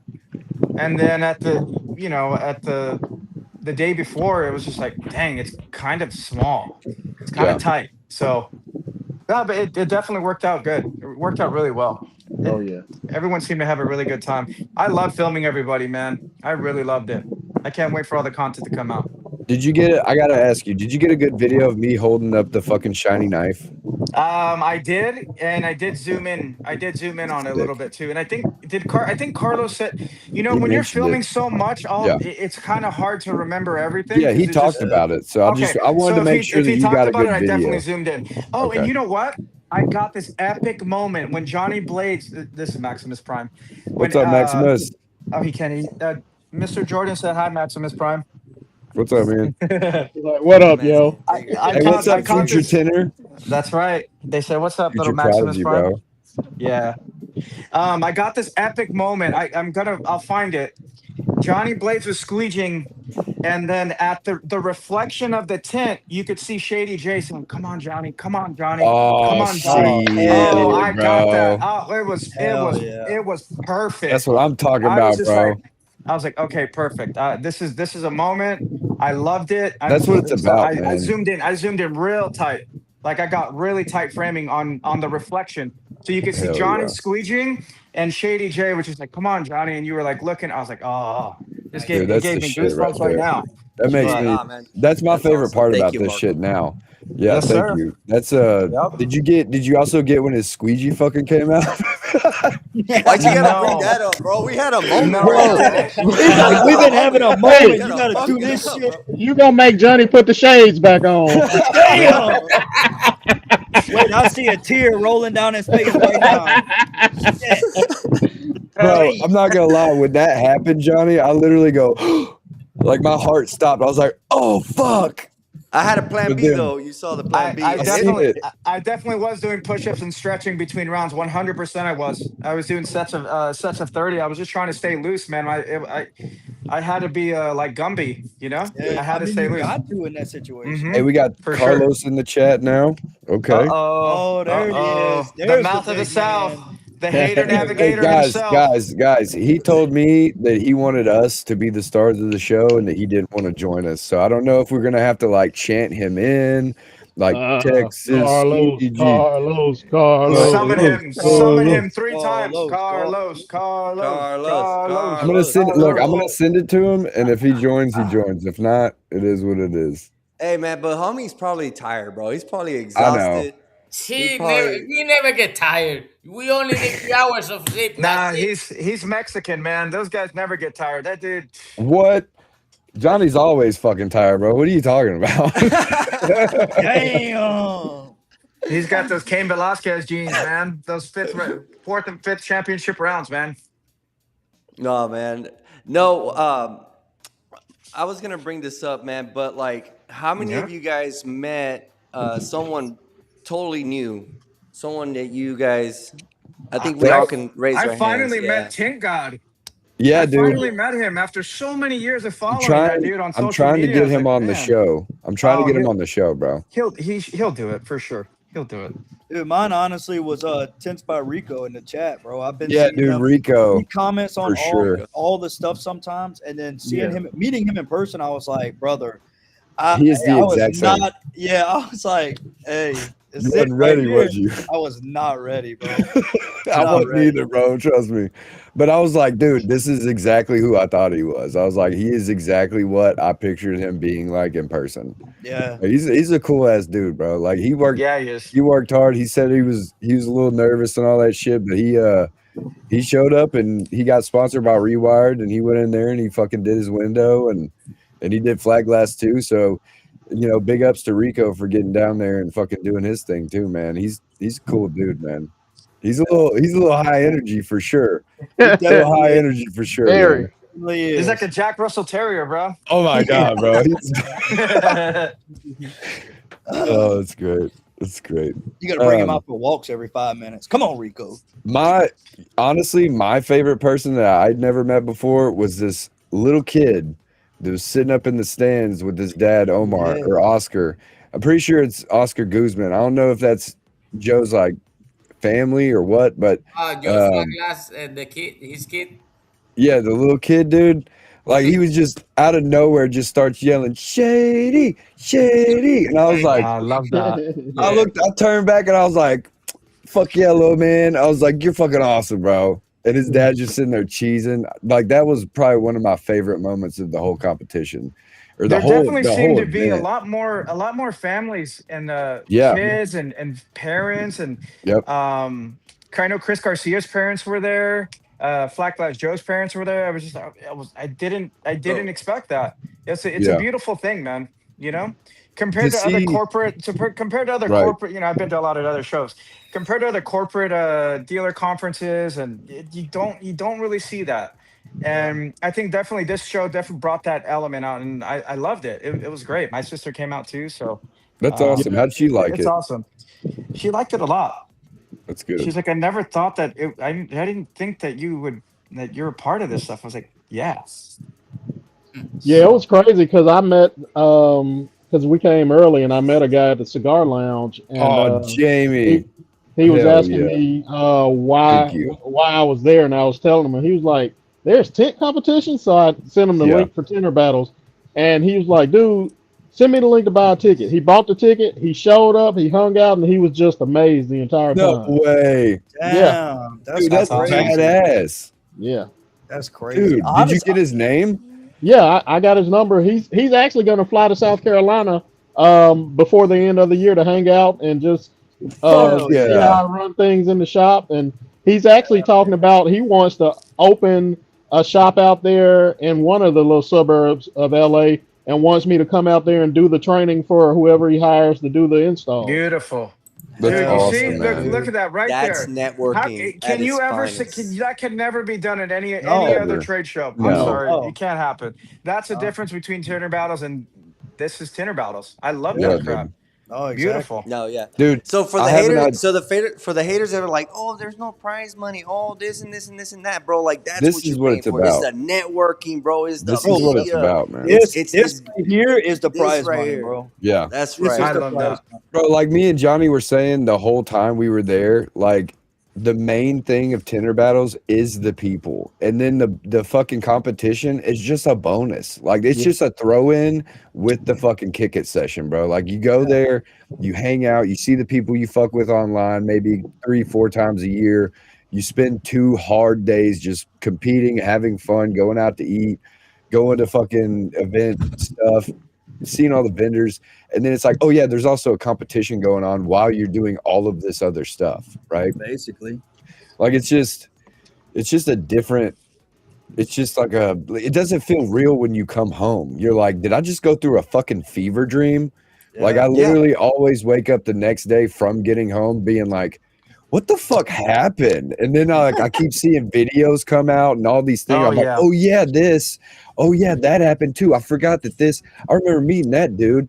Like that booth was cool. You know, all the shit starts coming back. Like you had a fucking like a fever dream, dude. Like you hallucinated the whole thing. But then everybody's talking about it. You're like, oh yeah, that's right. Everybody was fucking there. Like everybody, I felt like was at this one, dude. Like this one had the most amount from us interacting that I've ever seen. I think the next one needs to be another day, so like a total of 3 days. What do you think of that? Yes, 100%. I was literally just telling people at work earlier. I was like, man, it just the weekend goes by so fast that I had to go back to work the next day, and I got emails to send out. I And all have this stuff. something So it's for like, y'all. man, I wish I'd have been there on Thursday just to have that one extra day to kind of like chill out. For sure. Like I think 2 days is perfect. I think the third day we should like get together and play like softball or something. Like just something stupid. Coming Something to crazy. Go ride jet skis. We have the one, the only Texas squeegee. tinted one, the Texas squeegee. Dude, you guys summoned me. I'm not in gear, so I hear the Mexican national anthem right now. I love it. Oh man. What's up, guys? What's up, brother? Actually, another person that I just met this weekend, Johnny Blaze. That's true. That's right. First time meeting. This dude thought I was Mexican for you. Is there an echo for anybody else or just me? Yes. Yeah, there's an echo. I don't know. There's an echo. Right when the speech came in. Oh no. I'm gonna jump off, so I gotta get my kids to bed. I'll see you guys next week. See you. All right. Bex are gone. Yeah, man, you guys are having a great show. I figured I was gonna hop in for a couple minutes and then join on some of the fun. Shady, your show is always awesome, dude. I love watching them. It makes me laugh. It's me and Johnny's show now. He's back. Oh, that's true, Johnny. See. Getting in on that entertainment.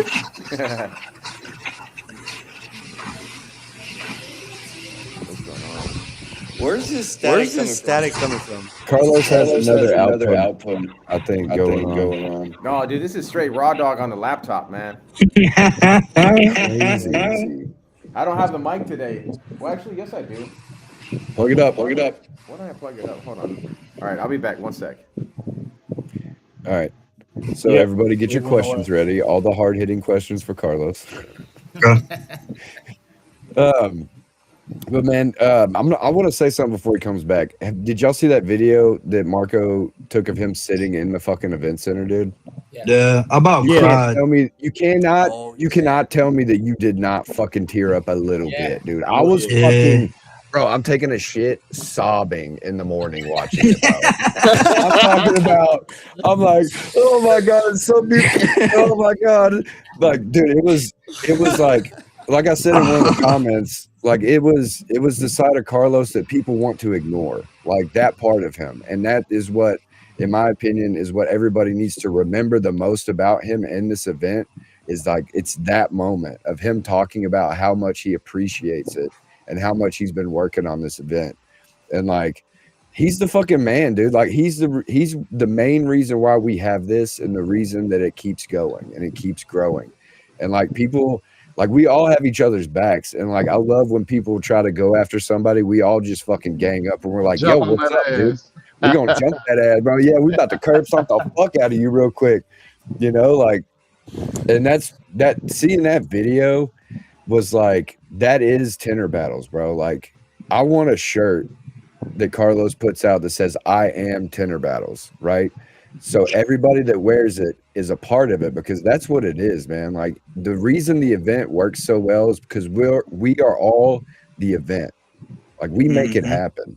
And we make more people want to come to it. And we make people that are afraid of it run away. You know what I'm saying? Like, we are Tinter Battles, you know, like just like we are film, but like I am Tinter Battles because as an individual, you are part of the show. Like you're there, you're a part of it, regardless if you think you're a big part or a small part. Yeah, And, I'm gonna tell you something about Carlos. You know, it's like when you have at the beginning, right? You know the guy and he's doing his work and you don't agree with some things that he do. It's like when you in a work and you actually you like your boss, but you don't agree with everything he do because he's part of his business and you don't agree, but he's your boss and your friend at the same time. But it came to a point when I was in the PPF Hexes competition, like the last one that we did, he show up alone. Like I said, what the fuck you doing here? I came to see you, blah blah, and it was more intimate when we start talking to him. Yeah. Everything because it was like small group of people, and and then I click and I said, okay, so I don't agree with everything he do but it's business. But the guy himself, like Carlos Olazaba, I get Yeah. to like talk to him like nobody behind him, no cameras, no nothing, and then I start appreciating, Yeah. the person that he is, Yeah. and You corner him and I you can get a say right good. now, before, of course, I'm not gonna agree in everything he do because it's business, But Right. as soon as you start knowing the guy and you can separate business from the person, you Yeah. understand why he do some things that you don't agree with. But you gotta Yeah. go with the flow and do it and put a show and move on. Yep. That's what I have to say about him. Yeah, he's a good man. Like he deep down, he's a really good dude. Hmm. And like people just don't take the time sometimes to figure people out or get to know them because they don't like those Hmm. certain things that they don't agree with. And like being at the event, yeah, it's freaking crazy. And like him at the event, I tell people this too. I'm like, you got to catch him before or after the show, never in the middle because he's in mode. Like he's in Of the course, mode, yes. dude. Yeah, he's Like got like 50,000 things going on at the show. exactly. Like it's like you're at the shop and you're running your business and like people trying to talk to you like, "Hey man, I'm fucking busy." Like And Carla, his wife, it's business, brother. If you in the middle, if she's in the middle of something and you bump to her, you're gonna bump to her. That's it. It's business. After that, that's it. It's yeah. fine, you know. But it Bro, is she like was that. furious. She's the She was just backbone in the of him, little She's the one that is behind him all the time. So Yeah, man. She does a lot of the running and gunning and getting things done, man. Her and Pete, I saw them running around doing shit. Yeah, you're good. And like I went up to her to ask her a question and I went and I know if you're busy, you don't have to answer me right now, but like, hey, what's up with the fucking bathrooms? Like, what are we gonna do? Like my wife, I was like, people need to shit, dude. Like, what are we gonna do? And then Pete comes up, he's like, hey, Shady, they're good. And I'm like, hey, everybody, you can go take a shit now. Because it was immediately after the tacos, too, bro. I was like, oh my God. I was like, damn. Hey, you want to hear something crazy, bro? Talking about taking a shit, right? So you ever heard of the burnt toast theory? You ever heard of that? Like so it's basically like if you burn your toast in the morning, don't get frustrated, make another piece of toast because you burning that toast could have stopped you from getting an accident. Like it just all works out, right? Yeah. So I was in the bathroom and I had never met Mauricio or whatever, the guy who won the heat shrink battles. And this was Sunday. So we're in the bathroom and I'm sitting there waiting. There was two guys in there doing their thing. And I was like, bro, I gotta go. And he's like, yeah, dude, me too. I'm about to go on myself. Bro, if I wouldn't have let him go first, I probably would have made him do it on himself and he never would have won the championship. Like that's how crazy the world is. Bro, because I didn't know who he was. I never met him before. And then after I seen him, I was like, man, I could have ruined that whole guy's day. He just went home. He's like, yeah, fuck this. I'm not staying here. Yeah, exactly. But that goes to show like what Ferdinand was saying, like that 1% of luck. Yeah. That's you know it. What I mean? Like That's that it was right it. there. That's a Sometimes it's not even on the comp floor, bro. No. Like it's just that you get lucky with the draw of who you get to go against. Like Sean G didn't have a good day that day type shit with me with the one door. Like I was lucky in that, I think. Things like that. Like all the small things that maybe you overlook in everyday life or whatever that they happen at these events. You're like, holy shit, like if this wouldn't have happened, like if Fernan wouldn't have helped me with my install and gave me some tips, right? Like maybe I wouldn't have gotten my window scored and Sean would have, something like that, right? Yeah. But anyways, we're gonna go back to Carlos since he's back. I don't know if you heard anything we had said earlier, but we love you, dude. Thank you so much for putting on this event, man. That video you made was fucking inspiring and tear jerking, dude. Like that sound always gets me anyways. But like seeing and hearing and seeing the cuts to the scene and Johnny scrubbing the wind, like all of the video was just like that captures you for the event, in my opinion. I appreciate it, man. Like that, the Monday, the days after, it's like the oddest I don't know, it's the weirdest thing, but in the best way. Like there's this mellowness and this like just calmness and peace to everything. There's so much that gets processed, and the kind of the trade-off with being, you work so hard for so many months to put on these shows, and I try to think of every aspect of it, from the people walking in to the kids to the judges to the competitors, the spouses. I try to think of every perspective and every perspective to try to create an experience for everyone. And then you get to the show, and then it's like, guess what, dude? You're also the main character, and you're the energy of the program. So everything is just tunnel vision. And I'm constantly having to be like 3 or 4 segments ahead. So then, like, as soon as the auto is done and people are like taking a breath, like I'm right back to the flat glass side of it. So the whole show goes by in such a blur, and things happen so fast that then whenever everything is gone and I sit there and everything is gone and you're just left with the echoes in your head of like, oh, I remember like Flat Glass Joe's kids and just chanting Shady, and then like meeting Flat Glass Joe's mom like while we're live filming.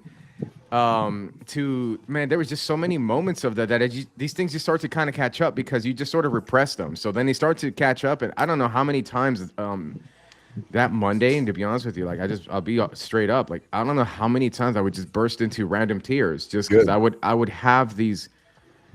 I can't explain it, man. Like it's like just deep adoration and appreciation to everyone that came out to the program, and I just like you kind of leave with, man, I hope people left with something like that they left changed, and so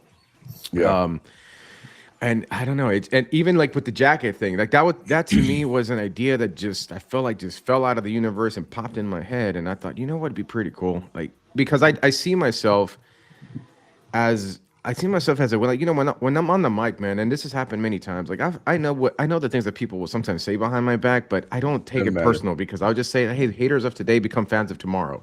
Yep. So as long as you don't meet that same energy, you're supposed to lead the energy, not like fight with it. To me, when I wore that jacket, it meant something special to me to be able to wear people's signatures because it was like symbolic for me that I'm like, no, man, I'm one of you guys. I just happen to be fortunate or blessed with certain abilities to kind of pursue this production side of things, but it's bringing attention to a lot of the people that ultimately that I like, magnify. I love this industry. I love the skill set of tinting, and I always felt like there was like it deserved way more recognition, and this is like sort of my. And it shows, bro. Like my effort to bring more eyeballs. And like, this is not a $99 fucking product, man. This is worth a lot more than that. And so I try to educate through the play-by-play for the end consumers. I try to educate to the new up-and-coming tinner, because somebody doing a pull shrink versus a pull shrink versus like a freestyle shrink or torch versus heat gun. Like if you listen to the commentary that I do, like I try to give you the play-by-play, the pros and cons, so that people watching it can actually learn from this. So.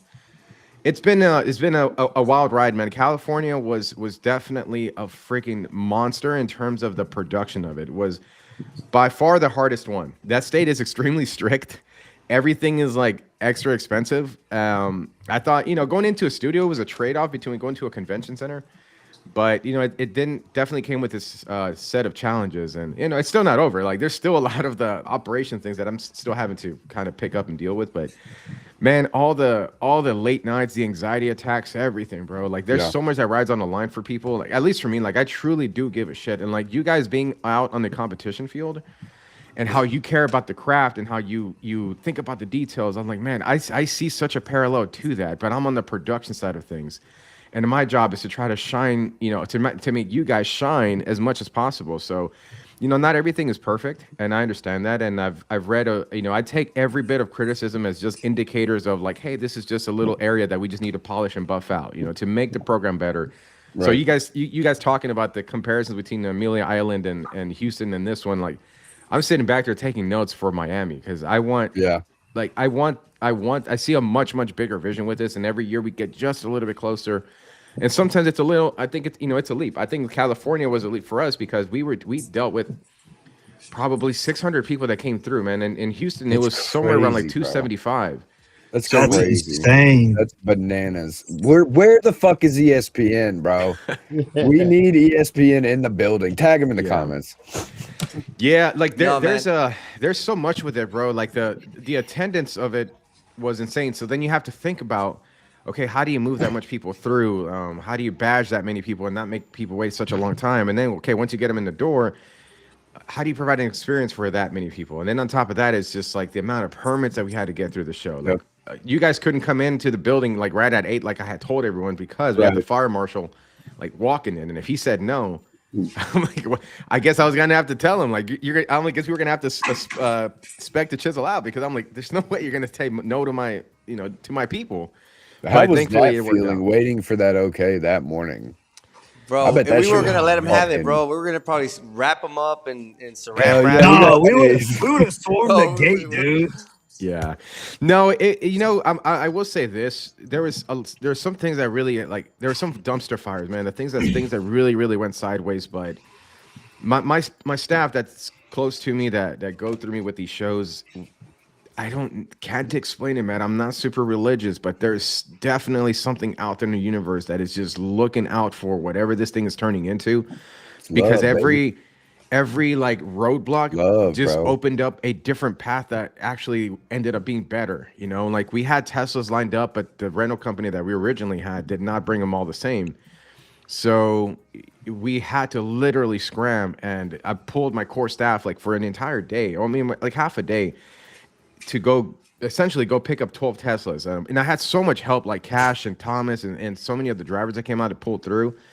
But I don't know if you guys remember, when we put the show together, there was one row of black Teslas and one row of white Teslas. Like, that was not intentional. It was just so cool. That would not have happened had the original company didn't drop the ball. They just ended up like, burnt damn, toast. that actually worked out.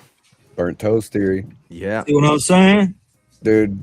Telling you. Okay, so the thing you're talking about, bro, is love. Because the more love that you poured into this show, dude, the better this show has gotten. And like everybody is feeding off of that and showing the reciprocating love back to this event and to the industry 2 times over, in my opinion.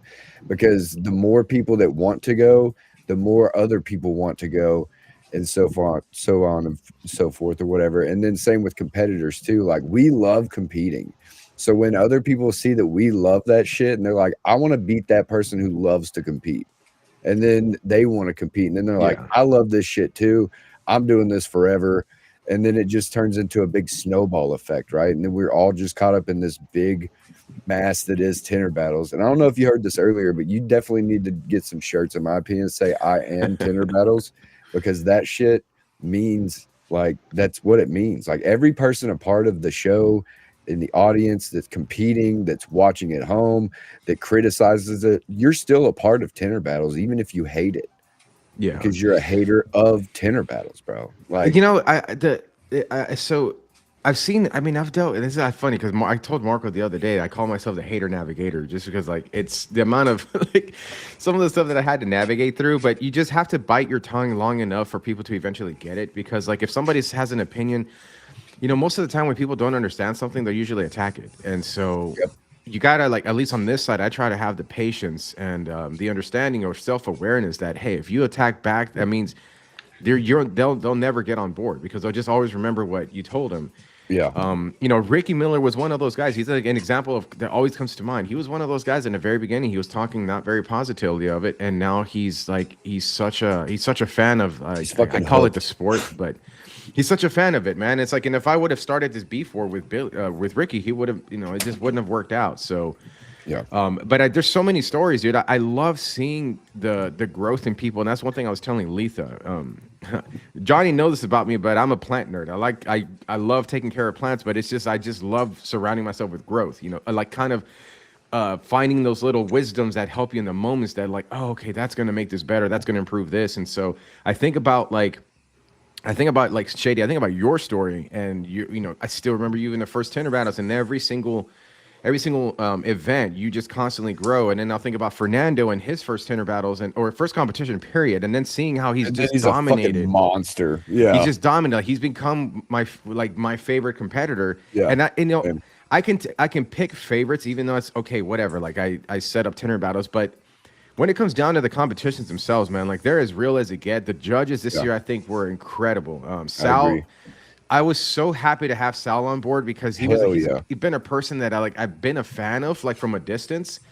I loved his energy, and I actually want to know more about Sal and the music that he has. But him being there and the stuff that I would hear about him and how he was as strict as it gets, but he's a stand-up guy. Like that's the kind of people you look for to put in those positions because some of them have said like, oh, you got to remove the judges and get them out of the events, and I'm like, it doesn't work for a show like ours because nobody would want to do the job if you have to miss the program. They don't want to miss the action. Yeah, and so I just always think of it as like, look, if you have a transparent judging system, and I know we will get it better, but if you have a transparent judging system and you put the right people in place, there's no need to cover their eyes because to me, like to put them away somewhere. And this is not a shot at anybody. This is just like if I felt like I had to do that for somebody, it's because I don't trust you. If I have to lock you away because you can't watch, something, I just would rather just rely on. I'd rather it's part of the experience for them being there, and plus the judges also help with like questions or being able to just guide people there. So and they're definitely not biased. I'll tell you that they are fucking as strict as they come, man. Oh, 100% they ain't biased. Because Brent is a fucking hell of a judge too. Him, Roberta, Jeff, the Welch of knowledge, as you call him, which I fucking love that name, dude. It's one of my favorites you've ever come up with, dude. Dope. Like I would have never thought of that shit, dude.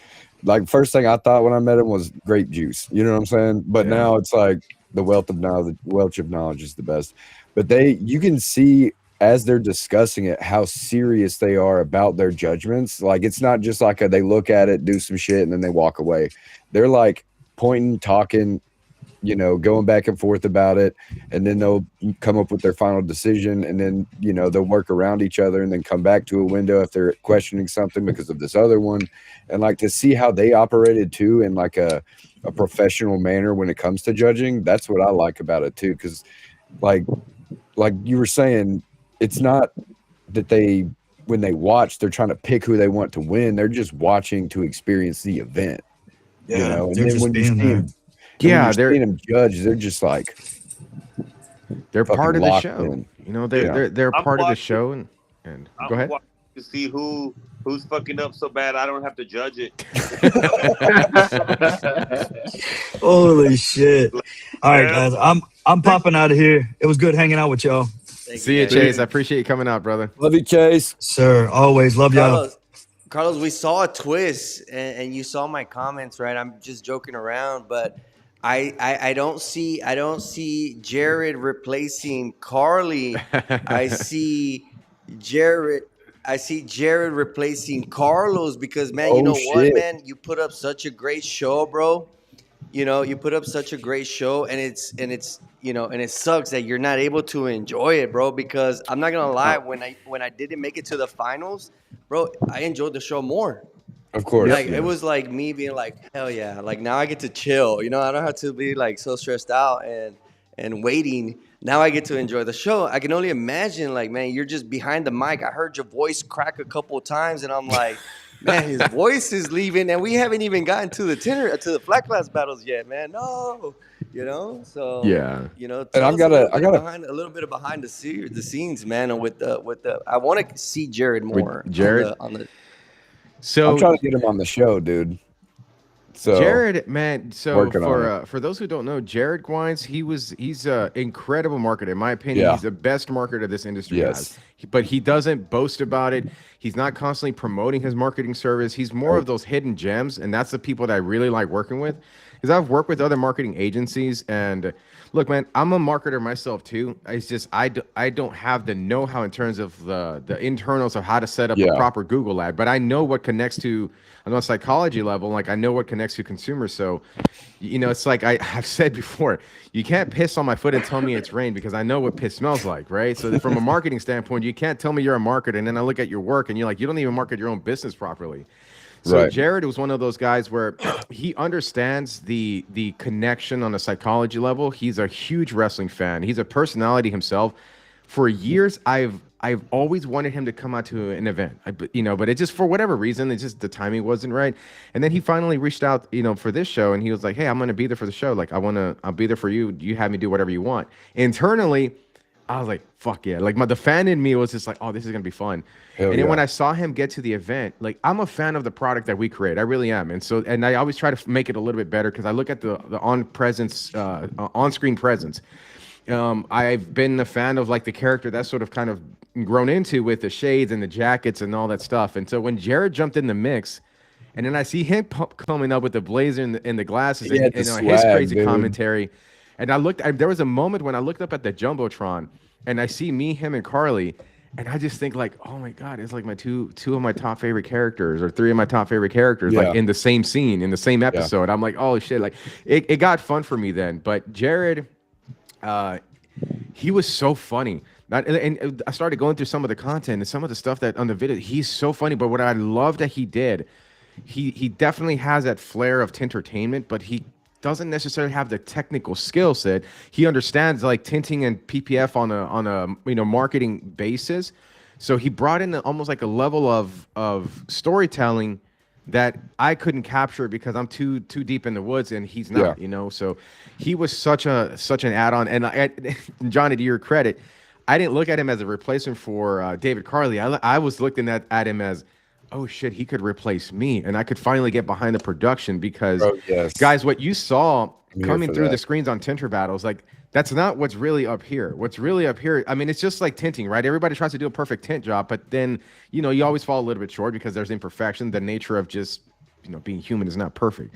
Right. But now I feel like if I can get behind the scenes, I would be able to better direct the program to then like some of the suggestions that you guys made, like we should have crowd mics. Because that needs to come across. The energy from the crowd this year was unlike anything that we had done before. Crazy loud, dude. It was the loudest. Like at that big building with that, the sound was just echoing everywhere too, and it just made it seem like they were right up on you, dude. Like it was wild. Yeah, when I was going against Ricky that second time, they were chanting something, Oleo or whatever. Yeah. Oh yeah, ole, Ricky. It was so loud to where it made me think that he was killing me and way ahead of me. Yeah. And so I sped up, and then now when I go back and look at the video, I'm like, well, fuck, I could have just took it easy because I was so far ahead. But in my mind, with that going on, I was losing. Does anybody else not look over when you're doing the heat shrink battles? I don't look over. No, I don't either.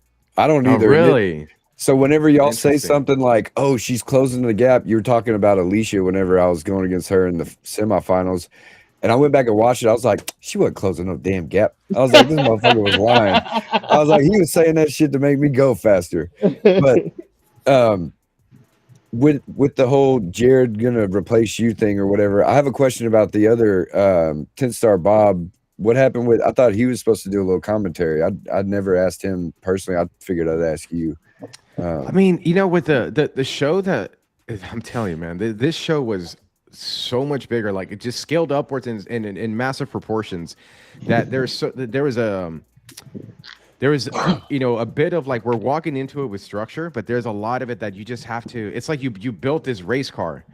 And there's no test driving it. Like the only test drive is the actual race itself. So then once you get out into the race, you start realizing like, oh, okay, I need to readjust the alignment, or I got to change the wheel. But the problem is you can't stop the vehicles. You have to change the tires while you're driving down the highway. You have to adjust these things. So this show, Sal, and I appreciate like Sal. He had such a patience with everything. He was so cool about everything, man.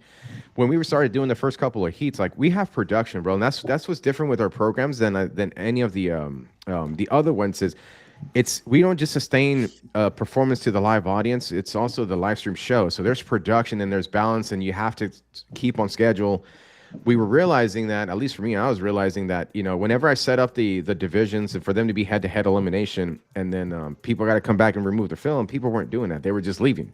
So then you were like, I would call the names. And I'm like, hey, you got to come back and remove your film. And people just weren't doing it. So it started really far behind. And I just brought the idea up to Sal and the auto guys. And I said, hey, what if we just give the new team or the new roster coming in, just give them extra time so that they can clean out their windows, they can prep them all, whatever they want to do. They can strip them down to stock, and then they get to start from scratch. And that actually sped us up a lot better. Because that first day, dude, it was crazy. Could I make a slight suggestion, Carlos? And now it just came to me while you were talking to me, because Sal is a figure, like a character himself. Like, can we mic him up as he's judging, like to build on the suspense of the final results? Like I know Sal. He's like, hey, no, I think no, we no, could no. like Why you want to hear, John? Like, what the fuck is this? no. Yeah, So yeah. like Like I want to hear. I want to hear. Johnny, what the fuck is this, because bro? because Mike Sanchez, I remember in Houston, looks at my door for like 10 seconds, and he just does this like. I was like, damn. like if the Is it the camera would fucking have caught scratch, that, bro? it was Oh even my if it God. was because it's for me, I appreciate that. Like he judged my window, but seeing Sal, just being Sal, and then he has a character for himself. Like I want to hear that on a mic. I want to hear what he's saying to the other judges. Sal's funny.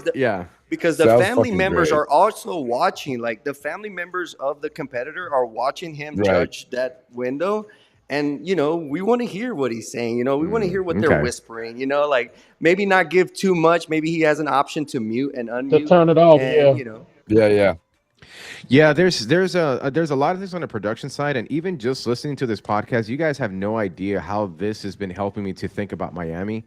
That's the point. Coming up. So it's I was taking a lot of notes, and then some of the things that people liked about Amelia Island and others that like this one, which by the way, Shady, the fact that you were like, no, this one topped Amelia Island was just like, fuck yeah. Well, it did for me at least, just because it was the best I have done and the most like. This is the one being to every one of them, just for my personal self and my growth. It was just like I'm almost there. Like y'all were saying over and over, like he's competed so many times, he's gotten so close. And then when I fucking got beat by Mauricio, who ended up being the champ, which I'm not that mad about, but being beat in the first round after I was so fucking confident in myself. And I wasn't confident in the heat shrink. That's the funny part, is like I didn't think I would get close in that.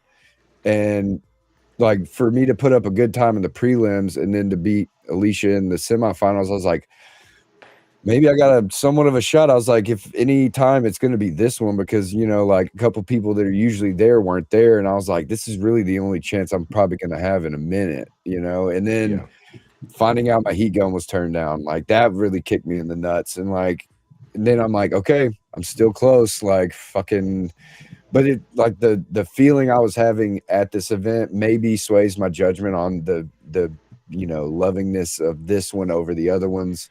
Maybe it's all of it, like in the support from everybody. And like, me, man, I love when y'all talk about me. Like it gets me going. Like it's like playing sports and you're listening to the announcer, calling out your stats and shit. I'm sitting there like, hell yeah, bro, keep talking me up, man. Make me feel good, make me feel good, play good, at the same time, right? Yeah. And then to like have that disappointment of figuring out it was my own doing, and also the competitor being a fucking badass. It's like, I'm not so discouraged, but I'm also like, I guess I could do better than I thought in the heat shrink. And the auto singles, like being, going against Sean and seeing that my window got judged, I was like, fuck, I did pretty good, man. That's fucking Sean G, bro. Like I just got a window judged over him. He beat me in time. He was chanting for me too. Like all of that shit makes me love this one the most. Like, I'll say this though, this one by far had the biggest impact than all of the other ones. And once we start releasing more of the media too, I think it is going to have just a much bigger impact overall in terms of like the ripple effect it has on the world. After I'll say like that evening, it's on YouTube, Marco. Sorry, I was answering. It's on YouTube. But like, man, dude, I'm telling you, some of the things that meant the most to me. So Jorgito, he was one of he's kind of running around between both judges. He was such a godsend coming out here. He's the best, man. And I won him at every one of my shows now. But yes, he is I will get it done guy. Yeah, he came out. He's all the way from Chile, so he came to me and on Sunday morning, and he was just expressing gratitude for being part of the show. And I was telling him, I was like, "No, dude, I'm grateful that you're here. You're making my life easier." So it was just this symbiotic, mutual feeling. But he tells me a story that he lives in a small home out in a small town out in Chile, right at the edge of the earth. And he's telling me that his family, they have a small screen that they were watching Tinter Battles from way down there, and they just felt so proud that they see him there. Man. When he tells me that, I'm just like, if we didn't go through the trouble of, the production and streams are so expensive, man. But it's things like those that we're bringing product from a live event to people's living rooms in their homes. So that meant a lot to me. And then there was a video that's I don't think it's gonna. You can't see it here, but you can kind of see it. So.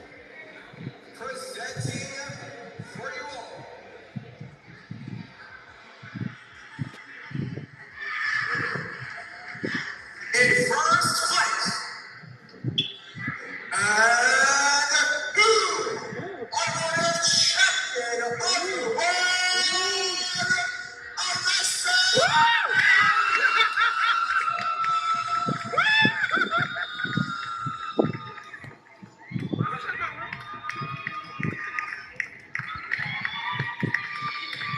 So you see where that's when I saw that, that's wild, bro. Dude, so on those big ass screens. Yeah, bro. So did they have a whole venue for him? Yes, that's what I'm trying to. That's what I'm trying to say, man.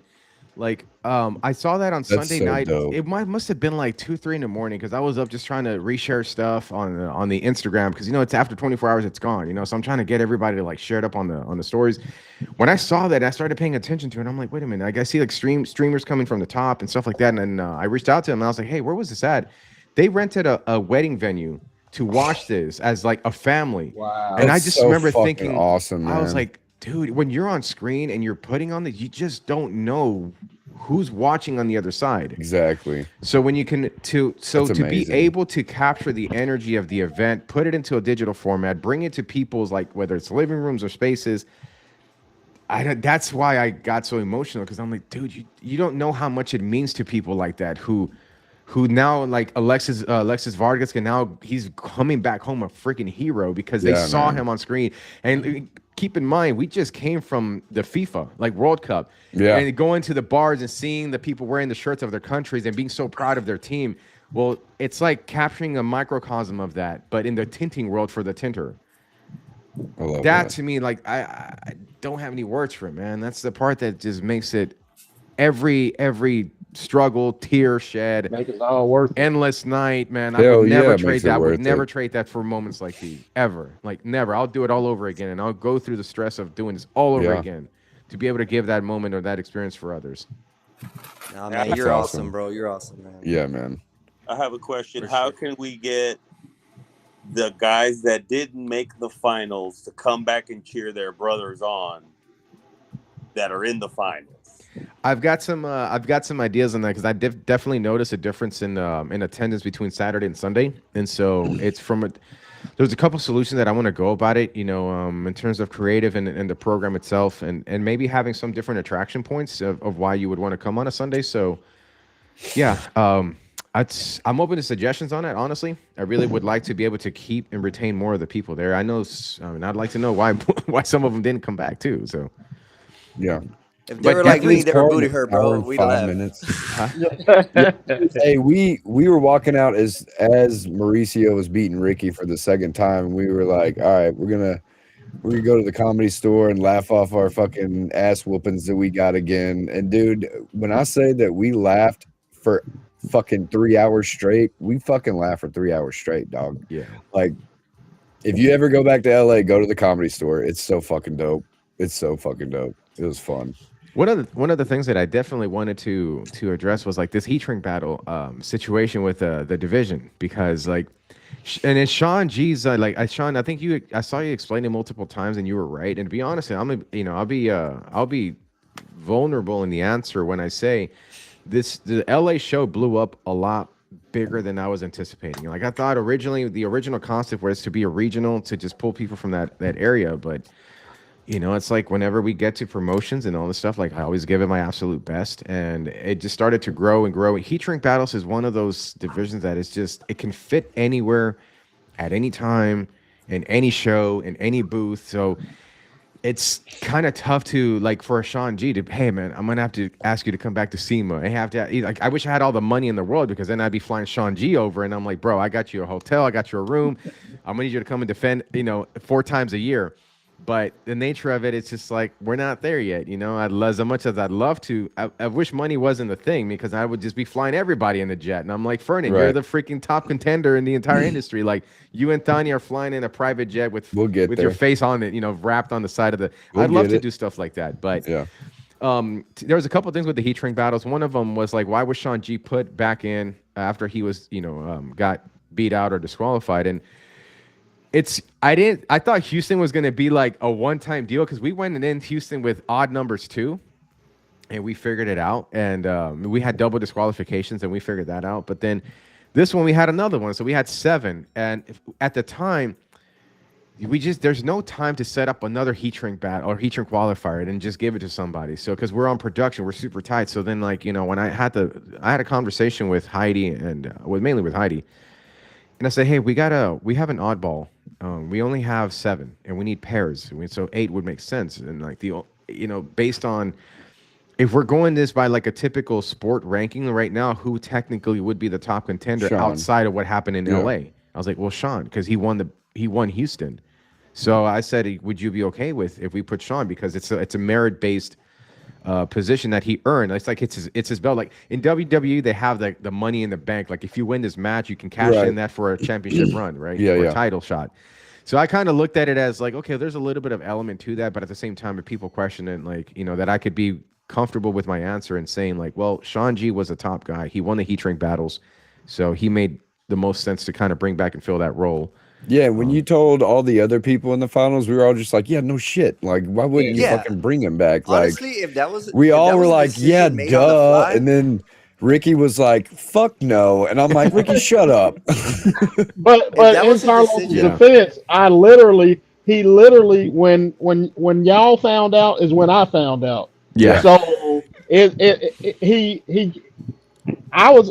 I'm happy it happened, but I'm like, well, fuck, if I had known that, I'd have had a better glove, because I know this little thin ass glove. But it is what it is. But that's what I was trying to explain to that guy. When shit happens, they don't have a lot of time. They have to think on their feet and just make shit happen right now, because they're on a time. You gotta wipe, bro. Like, you gotta hurry up. That's what I was gonna say. Like that decision right there, like it made so much sense. Like, no one questioned it. Like if someone is questioning it, like, man, I don't know what to tell you, but that was like, boss, man.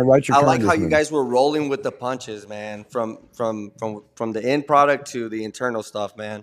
You guys put out a lot of fires, and I'm just happy what came out, man. It was awesome. Agreed. Yeah, same thing with I think the auto and the flat glass judging. There was, this was a different concept. The head-to-head elimination style, it was a different concept that we'd never done before. So I have a question that the people want to know. I like the aspect that you did too, because then it makes you want it more.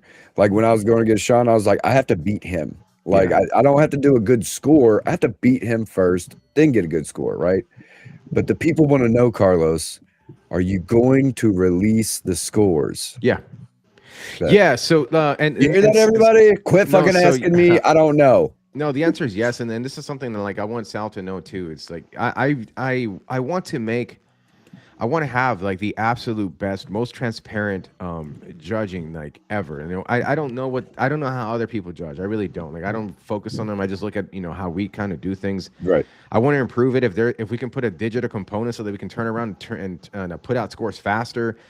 If we can attach pictures to the scores, because like I noticed, me being a competitor and me being like so close to you guys, I hear the feedback a lot about like, oh, I wish I knew how I got that score, or I wish I knew more about my score. Like, where could I improve? Because people want to get better. One thing for sure, I noticed this is whenever the shaving was kind of like an option to gain extra points, every single person in the finals, like they all went for it. And that just to me, I kept saying it.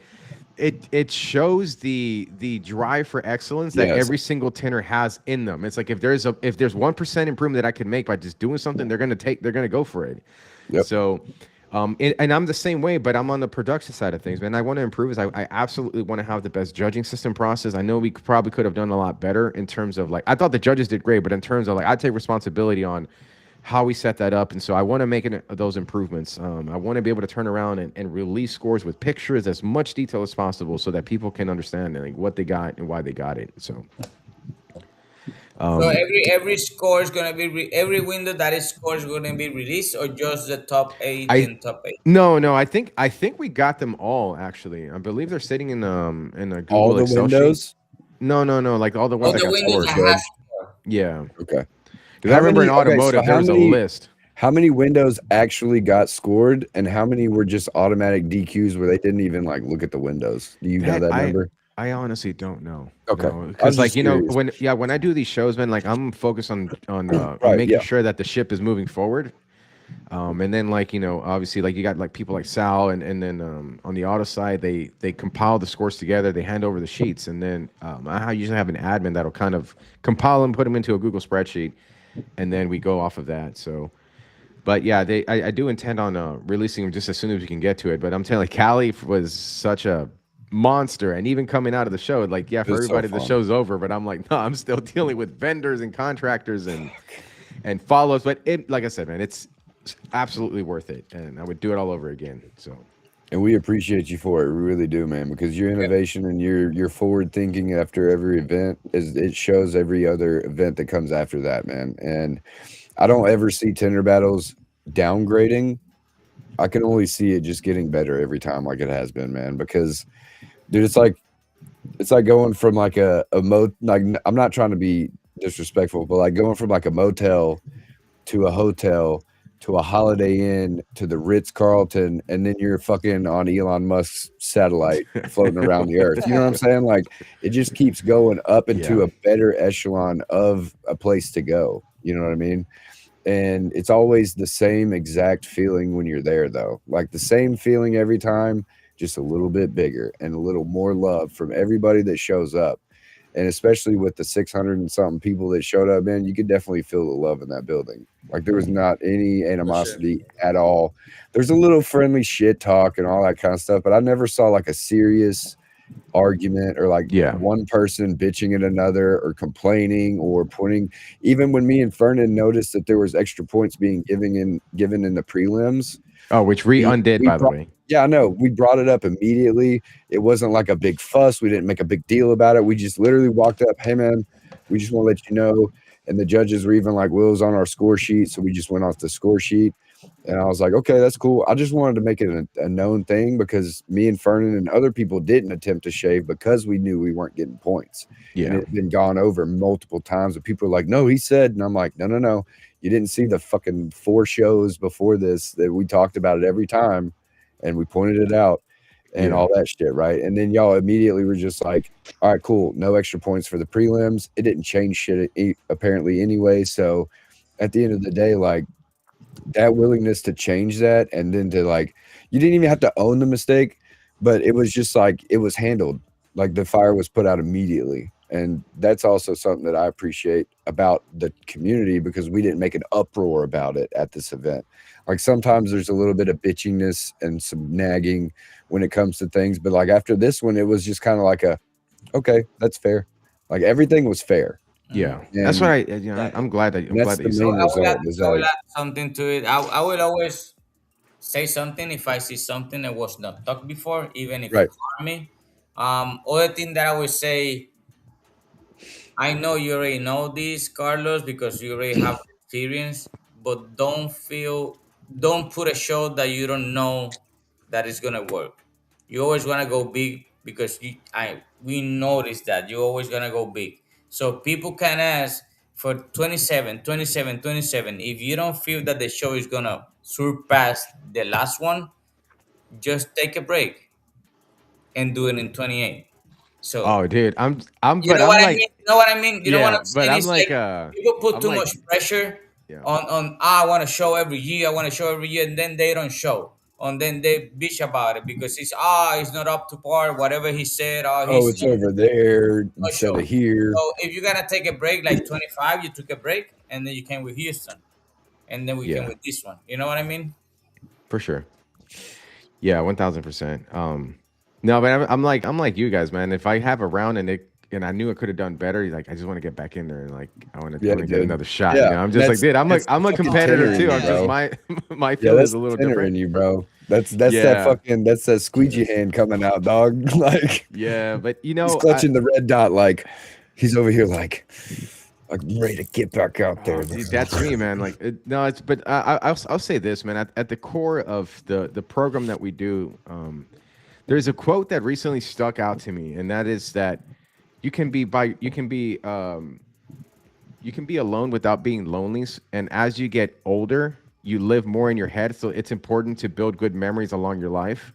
Yeah. You know, and with these shows, that's what we try to do. I mean, obviously, it's about competition. To me, it's about elevating the individuals and like putting them on a platform that has a ton of eyeballs and exposure that could turn into like real world business for them, or recognition from like Sean G having the states recognizing him, like that stuff like that. That's like, man, that's why you do that. But also like the shows, I think that part of the reason why, you guys can tell me if I'm right or wrong, I think part of the reason why the culture is where it's at, because like I'm the like the silly guy with the jacket and the shades, like yelling, like, dude, when I'm the one breaking the ice for everybody, I feel like it makes everybody feel a bit more comfortable to be like, oh well, yeah, we can chant, we can heckle if you want to.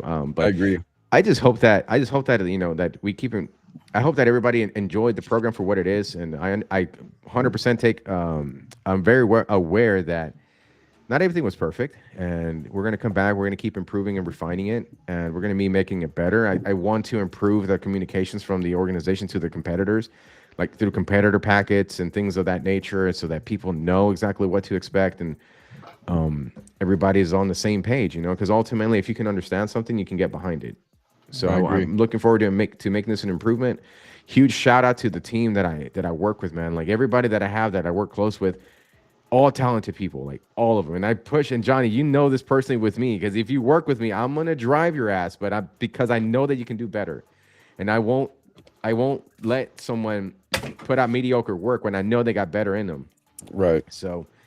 Yeah, I mean, I'm just super incredibly thankful to everybody, the people that showed up, the people that came, that were a part of it, the judges, the people that helped with the setup, the teardown, the attendees, the kids, the families, like everything, bro. And I meant it when I said it. Like, I could have died after Tinter Battles, and I would have died a happy man, you know. Yeah. And would have. Sorry I didn't help tear down, bro. I was beat by the end of the week, bro. I think I can speak for everybody. Was tired, bro. I couldn't make it. I'm still tired. What you mean? I'm glad tired, I was able to give a little input for the setup. Yeah, no, it was incredibly incredibly grateful, bro. I appreciate you. So, I'm gonna dip out with you guys here. It's my I'm gonna say my old ladies, but it's Carla's birthday today, so. Hey, happy birthday, Carla. Happy birthday. Happy birthday, Carla. Thanks for taking the time to hop on, even though you wanted to stay in the rafters for this one, man. We really do appreciate it. Again, man, like I say all the time, man, like you are the Be Who You needed for me with this event, man, because like I think we all need this event. And like if you go to this event and you don't say you had fun, you tried to not have a good time, man, because like there's no way you're not having fun. There's so many people that you can have fun with, you network with, learn from, all that shit, dude. And so like I just want to say thank you for all your effort and all the stress that you put yourself under for us to have this platform to be a part of, dude. Oh well, like, yeah, it couldn't be without you guys, man. It's a mutual thing, and then I keep I'm self-aware of it all. Like I'm self-aware of it. Without you guys, the show's not. It's just fancy lights and barricades and cars. You know, you guys bring the life to the show, and together we make magic. Thanks for joining us, dude. We really appreciate you. Thank you, brother.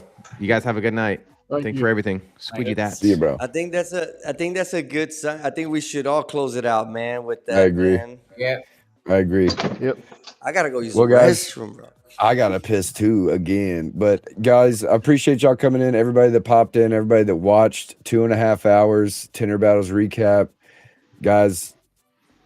Again, if you haven't been to a Tinter Battles and you don't understand the concept, just fucking go to one, man. And you're going to leave a changed tinter. I promise you that. Or you're going to turn into one. But anyways, guys, Johnny, you want to close this out? No, man. You got it, Shady. All right, y'all. This has been another riveting episode of the Dark Truth Podcast. We'll see y'all on the next one. We'll be back next week. Be who you needed and cut out the negativity. Peace.